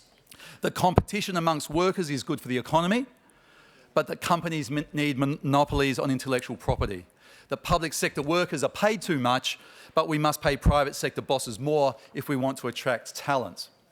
The COVID pandemic has been a tragedy, exposing decades of underfunding for our public services. But we must never let people forget that it was public service workers who kept them safe. And we must find the opportunities to build a new positive narrative that shows the value of public services and public service workers and their contribution to keeping us safe and their contribution to keeping the economy running.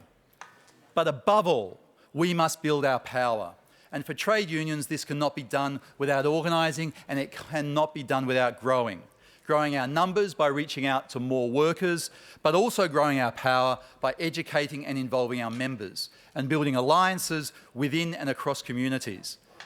PSI has been supporting organising and supporting unions to organise for many years, like women community health workers in South Asia, where we've worked together for 5 or 6 years for the recognition of those workers as employees, to help them organise and to gain employment rights.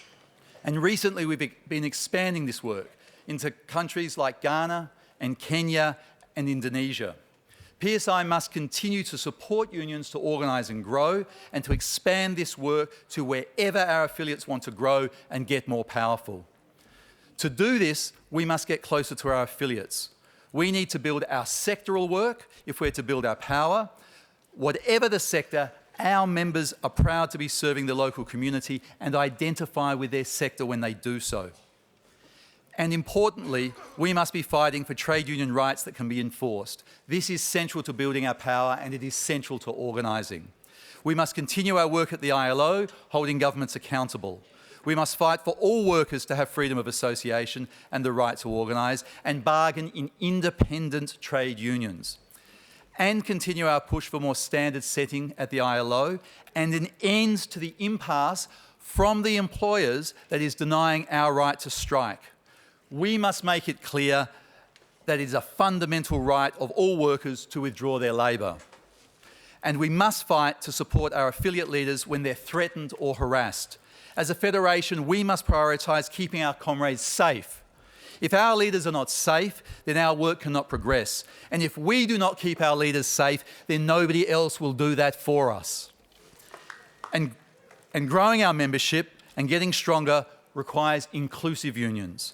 We must continue our long and proud history of work promoting women's leadership in unions. And I was very proud, because it's the first PSI Congress I've been at, when the majority of the delegates across the regions have come from are women.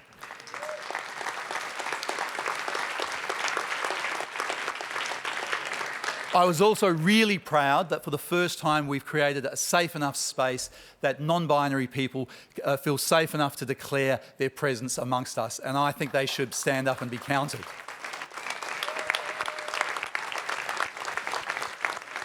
And for all of those reasons, we must continue our work leading the global unions, and we have led the global unions in the last 5 years on LGBT+ rights. But above all, we must ensure that we renew. Like many unions around the globe, an entire generation of leaders will soon retire, and some will retire very soon. We must build a new generation of leaders in our staff, in our affiliates, and in all of PSI structures. And young workers are critical and central to this. PSI needs to push to ensure that young workers are involved in all our work, but especially those areas that are most relevant to them. Areas like digitalisation, education, training and climate. And most importantly, we must involve young workers in our organising. But if we want young workers to take the labour movement seriously, then we must show that the labour movement takes them seriously. And on the top of this list is the planet that they will inherit. My father worked in a state-owned power station that burnt fossil fuels, and I felt the security of living in a community of workers who had decent and secure work, and who felt pride in being able to say that they were the workers that kept the lights on. But if we're to take the future of young workers seriously, we need to leave them a planet that is habitable. And that means we must drastically, and I mean drastically, reduce the burning of fossil fuels. And that requires that we find decent work, well-paid and secure work for all of those who must make the transition.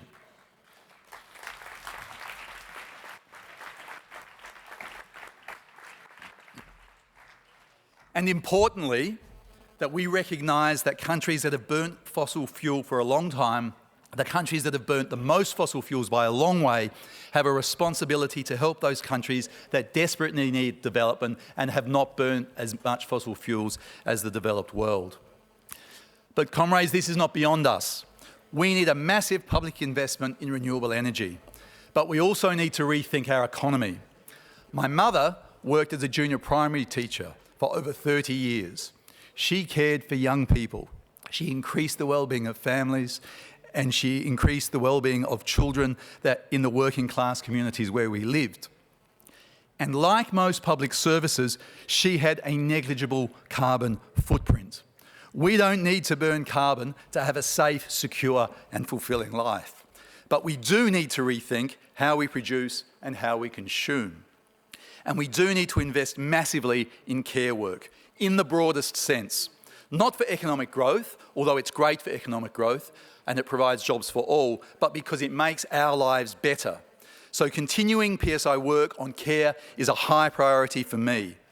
We must value care work and we must invest in it. And you can't invest in care work without investing in care workers.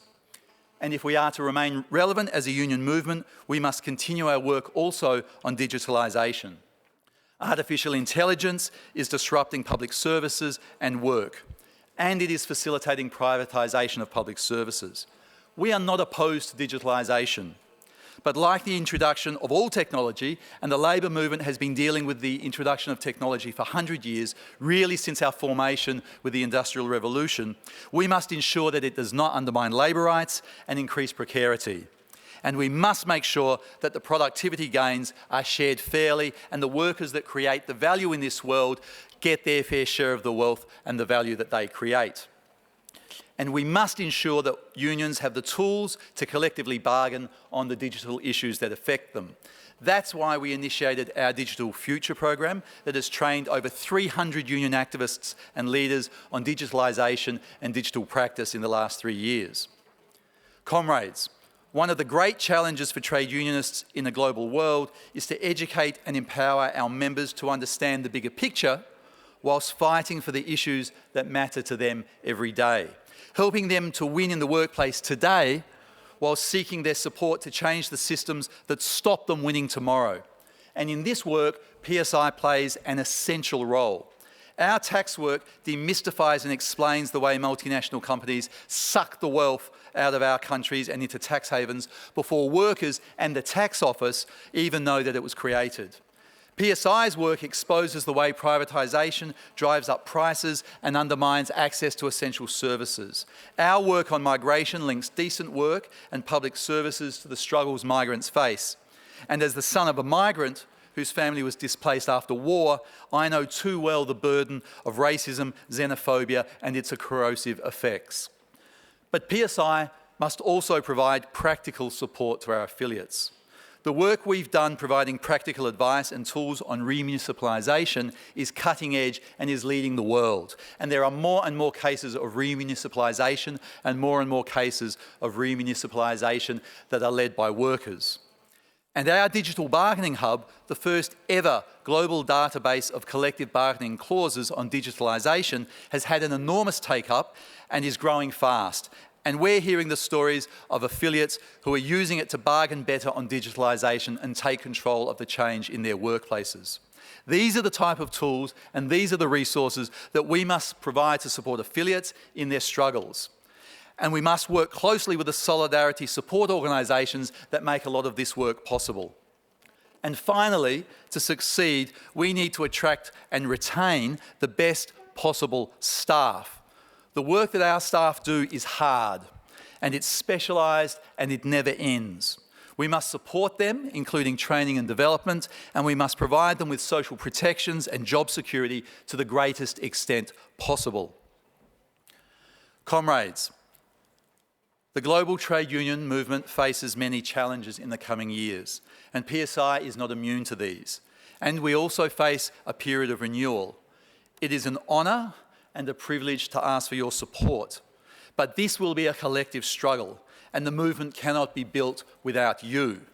I stand here and I ask for your support, but not just today. I ask for your support for the next 5 years to support our work to build organised unions in the public and the private sector, anywhere we deliver services to the public. I ask for your support in the next 5 years to influence your national centres on the international issues that we will be campaigning on. I ask for your support over the next 5 years to support us in our calls for a bolder and more confident vision of the international labour movement. And I ask for your support in the next 5 years to take up our calls to action, to support our comrades in countries where they're under attack, and sometimes they are imprisoned, and sometimes they are killed. We all must fight their fight because their fight is our fight. We need you, we all need a strong PSI, and together we can change the world. Thank you very much, brothers and sisters.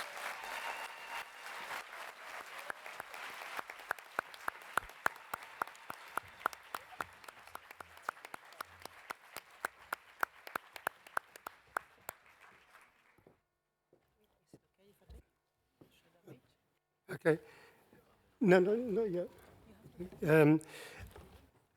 I now call on Robert Potter, the ASU Australia, to speak in support of Danny.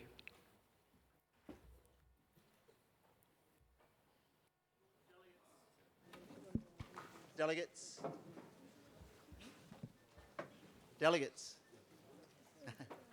I rise to support the nomination of Daniel Batosa for PSI General Secretary. My name is Robert Potter, delegate for Oceania, National Secretary of the Australian Services Union.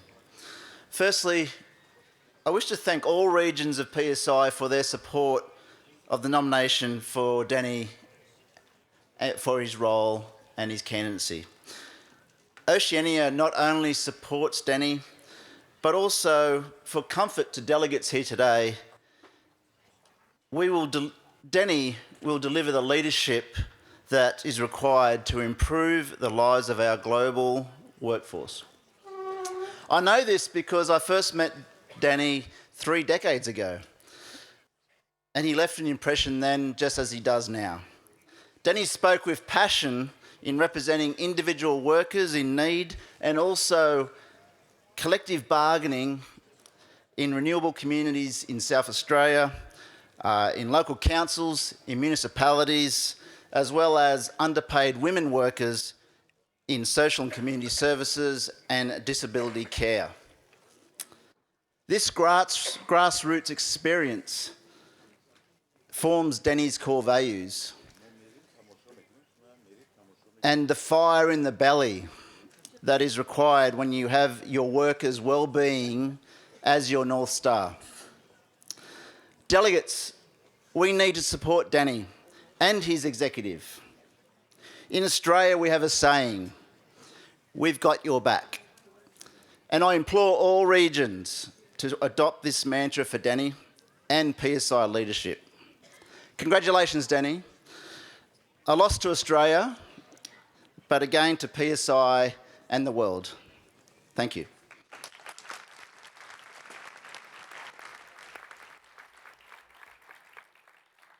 Okay, the next bit is very important for constitutional reasons.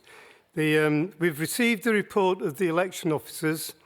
We have one position and one candidate for the post of General Secretary. The election officers report that the candidature is in order. The Credentials Committee has accredited almost 8 million members, 7,999,776 to be precise, and also 659 delegates. There's been no request for a membership vote, so we'll proceed with a show of hands. And as there is only one candidate, I'm going to ask, in reverse order, I'm going to ask all those who oppose to the candidate becoming General Secretary to raise their hands and their delegate cards now. So we can cut it immediately.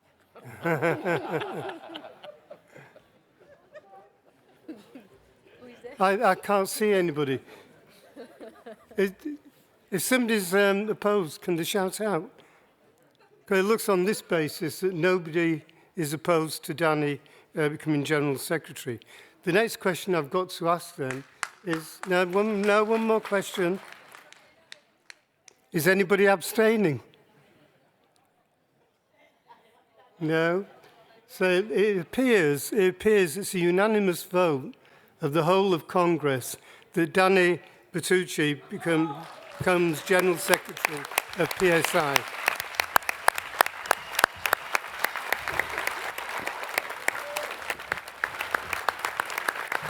Danny.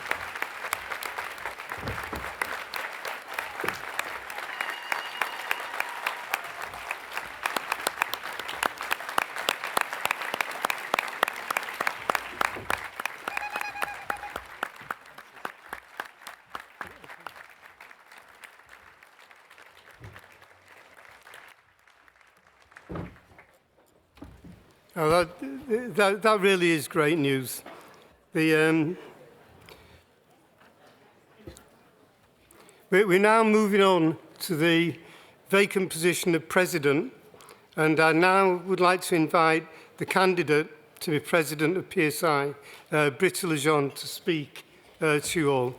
So over to you, Britta.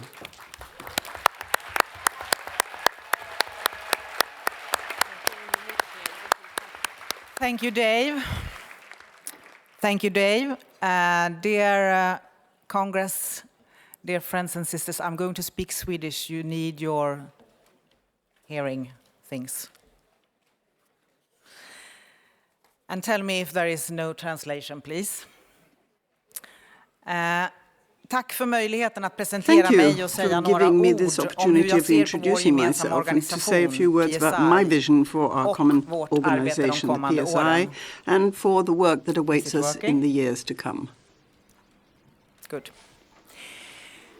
PSI is a totally unique organization, and it has an extremely important task. We fight on behalf of the conditions of public service employees and for labor rights. Our trade union remit is more important today than ever before. The values we stand for and believe in are under assault and are being challenged all around the world. Employers, corporations, governments, there are many opposing us, many who view our union work as a problem or an obstacle to progress and prosperity. But we know that exactly the opposite is true. When we fight for conditions, the conditions of our members, and when we fight for the right to organize in trade unions, we're also fighting for a better world. PSI has achieved much valuable stuff in the course of the years. Many valuable achievements, both at local level, together with the affiliates, by working to support trade union organization in many parts of the world where this is not taken for granted or it's resisted, very often by supporting women's organizations too, and the unionization of women. But PSI has also been successful in working at the very important global level, for example, through its work at the ILO. We are living in times where we all face very difficult challenges. Active trade unionists today are being harassed, threatened, and are even subjected to violence and imprisonment. I know that there are many in this hall here right now, there are many who, on a personal level, have paid a high personal price for their union commitments. Our efforts to deliver better working conditions and labor rights, human rights and women's rights is being opposed, forcefully opposed. The assaults on the values we stand for are coming from all sorts of quarters: right-wing extremism, authoritarianism, populism. It's all spreading, and democracies are losing ground. But we're not the only ones under attack. There are many other idealistic forces that stand up for human rights, freedom of speech, democracy, and women's rights who are also being harassed and threatened and imprisoned. Women and girls in Iran are paying a very high price when they demand their own fundamental rights. More than 50 armed conflicts are currently raging in the world today. The war in Ukraine is having a devastating impact on the civilian population, and in many ways it is also a humanitarian and environmental disaster. There has been a war in Yemen since 2015, and an unfathomable 24 million people need emergency relief to survive. The war in Syria has been raging for more than 11 years, and the youngest generation there, they're being denied the right to education. Well, they've never known anything else. This list can go on and on. It could be very long. And we all know this week that yet another conflict has been added to this already long list. I'm referring to the war in Israel and Gaza. The hardest hit, as always, of course, are the most vulnerable, the poorest, often women and children. We, without any question, stand up for the right of everyone, all people, to live in peace and freedom. Terror and violence against civilians can never be justified. Ladies and gentlemen, or colleagues, we are also a peace movement. The trade union movement is also a peace movement. When the values we stand for are under threat, we have to resist. We quite simply have to ramp up our common capabilities, our clout. We already have basic unity, and we know which way we want to travel. We know which world we want to build. The action program contains the most important points. We fight for democracy, a society that is equitable, egalitarian, and one where prosperity is redistributed, a world with peace and sustainable environment. Last but not least, we stand up for human rights and labor rights, people over profit. In order to achieve greater common power, as I see it, we need to sharpen our focus and set a few priorities. The most important thing, of course, must be to fight for union rights, human rights, and women's rights. That is our first, our prime, and most fundamental task. These are the core values that keep us strong and keep us united. The second point is that we need to secure funding for public services. The pandemic, which we've discussed at length today, clearly demonstrated the crucial nature of the care sector and its capabilities. As Danny said, everywhere in the world it's becoming increasingly obvious that it's urgent that we adapt our societies, our communities, to be fossil-free and sustainable. Our cities and communities must adapt to climate change, which is already affecting millions of people's lives. We need greater resources for absolutely essential public activities. But the wars around us and the increased geopolitical tensions and the focus on rearmament that this has resulted in has meant that there are fewer resources for the areas in which our members work. Education, sanitation, care, social welfare, the rule of law, climate change, everything that humans need to live a life in dignity must be granted far greater financial resources. The third point is the working conditions for public servants. The right to a safe and secure working environment with decent working conditions is a center of the attention of our affiliates, and it is first and foremost a concern for the affiliates. We need to be proud over the work that we do and to which we dedicate such large parts of our life. The work done by our members is of key importance for functioning societies and communities and the ability for people to lead a good life. Here, the PSI's role must be to support affiliates and shine the spotlight on the crucial importance of public servants' work for successful communities. With the negative developments going in this world and the fact that it's increasingly difficult to do union work and there are fewer democracies, we absolutely need to increase our common strength and power. All of us, we all know that organization is important, recruitment is important, and our unity is going to prove decisive. As the world around us becomes more and more fragmented and polarized, we must stay united and continue to fight for our values, in spite of all that is going on around us.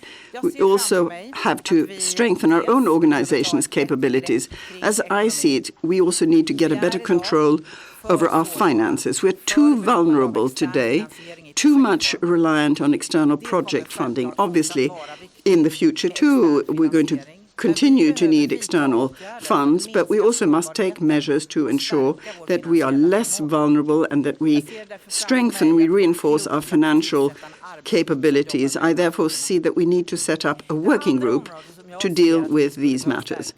The other thing where I think we need to reinforce matters is in the democratic workings of the organization. All parts of our organization must have a clear view of what goes on so that everyone can follow the work that's going on. There's a need for more transparency and participation. And indeed, the digital tools that we have today give us opportunities which never existed in the past. I also believe that for the next Congress, we need to seriously consider broadening the procedure for preparing for elections so that we get more candidates from all the different regions and that they too should have the opportunity to be nominated and elected. After all, friends, democracy is not only a noun, it's also a verb. We do this together. So who am I standing here and saying all this? I'm a mother and a grandmother.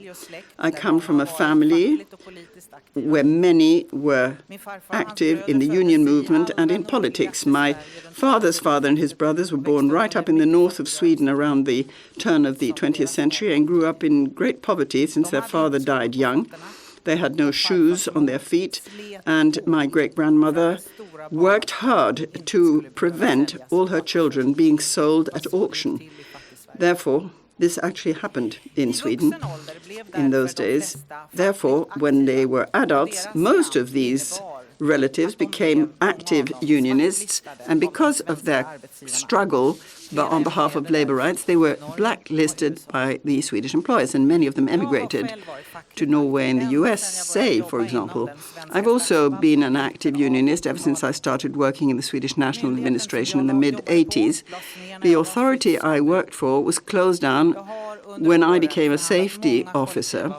Over the years, I have been involved in negotiating many collective agreements and given support to members. For 11 years now, I've been president of the largest union for public service workers in Sweden. And in that capacity, I spent 10 years through EPSU working with and leading our European trade union work within the National NEA Committee. And I'm proud and delighted with the common work that we did there. I've also had a political career in Sweden as a member of parliament and as a minister in the Swedish government on behalf of the Social Democratic Party. And I'm very proud that in that capacity, 20 years ago, I helped to draft the first major piece of transparency legislation in the EU. Then, in conclusion, I'd like to mention one further experience that I have had in the course of my career, my professional life. I've had 2 longer periods when I was unemployed. I have, of course, dealt with more difficult things on a personal level. I'm sure many of you in this room have also been affected by worse things than unemployment. But I think working in the union movement, it is a valuable experience to have been unemployed. It teaches one something about the significance of work. A job means less financial stress. It also gives one the opportunity to gain control over one's life.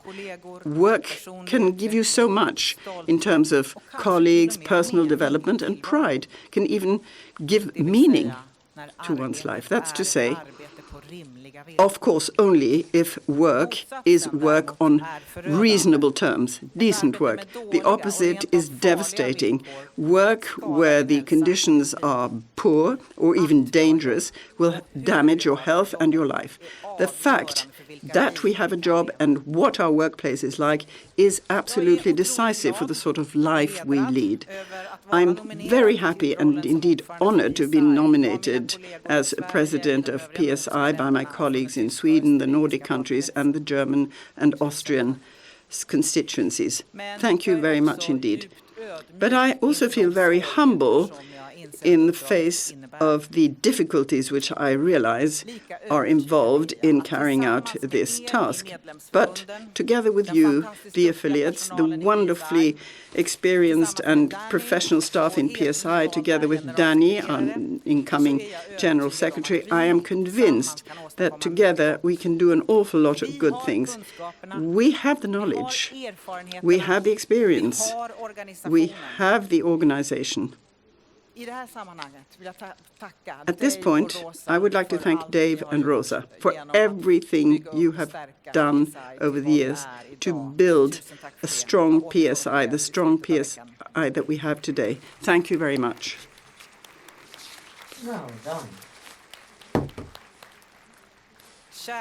Dear friends, sisters and brothers, in conclusion, let me say how important I believe our common struggle for good working conditions for public servants is of crucial importance. Of course, first of all, we're working for public service employees, but we're also working for good public services that are democratic, open, and free of corruption. Together, we are building communities that are based on human rights, where women's rights and labor rights are self-evident. Don't forget, together we're strong, and together we can build a fairer and more egalitarian world. People before profits. Thank you.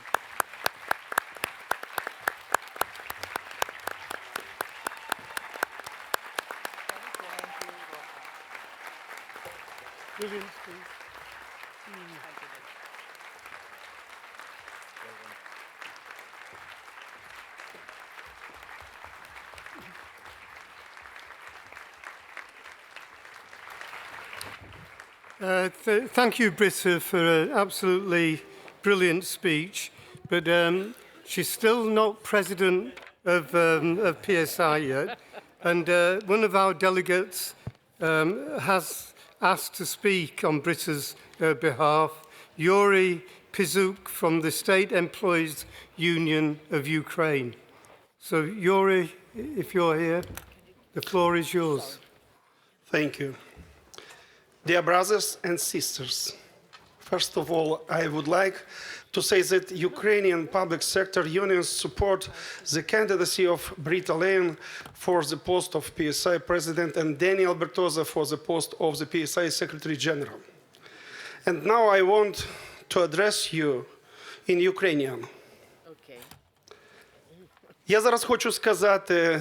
And now I want to speak in the language of my people, the people who are fighting for their freedom and independence. Many thanks to all of you for the support and solidarity which you are providing Ukraine in its struggle. Life gives us difficult questions and brings new challenges. Today, we have a chance to change the situation and to become much stronger. Special words of gratitude to Britta Lynn for her clear and strong position on upholding democratic values. We see this daily movement to change and incredible development over the many years of cooperation between our two unions. Together with her team, she proved that it is possible to build a transparent, effective and flexible system of such cooperation, thanks to a clear vision, dedicated service to trade union and universal values, and effective leadership. We felt her special support during the war, and it helped to save a lot of lives of many people. Britta Lynn has earned our full trust. Thank you.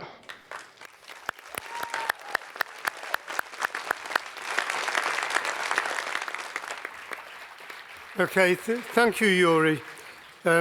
We now move on to the formal bit, and as I said before, we do this for constitutional reasons. It's required by both the Swiss and the French authorities that we do elect our senior people properly. So we've now received the report of the election officers.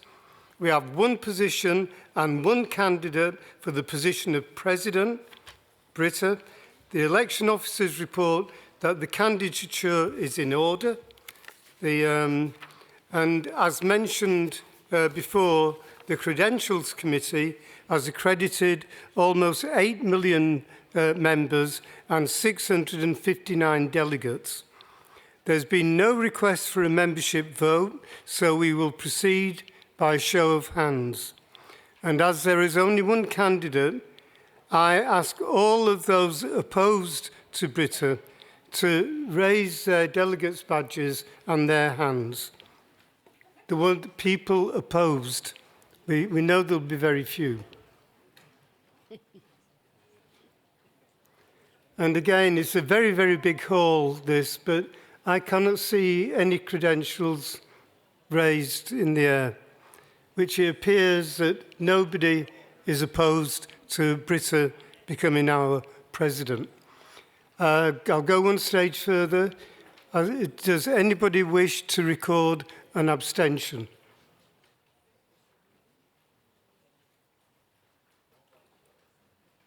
No, can you see any abstentions? No. No, there are no abstentions. I won't move to all those voting yes, because obviously the whole of the Congress is voting yes to Britta becoming the next president of PSI.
Okay, everybody. That completes the business for today.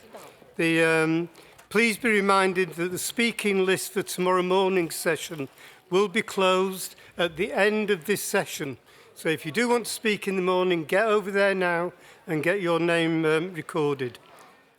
Tomorrow we'll be covering Section 6 of the POA, Fighting Privatisation, Promoting Quality Public Services. We'll be dealing with Amendment 51 and 52 to Section 6 and related resolutions 24 and 25. Section 3 of the POA, Respect and Dignity for All, Amendments 26, 28, 29 to Section 3 and related resolutions 4, 7 and 9. If you want to speak in the morning, submit your form now. And with that note, I'd like to wish you all a really good evening and see you all bright and early tomorrow morning for the continuation of our Congress. Thank you all, delegates. You've been great today.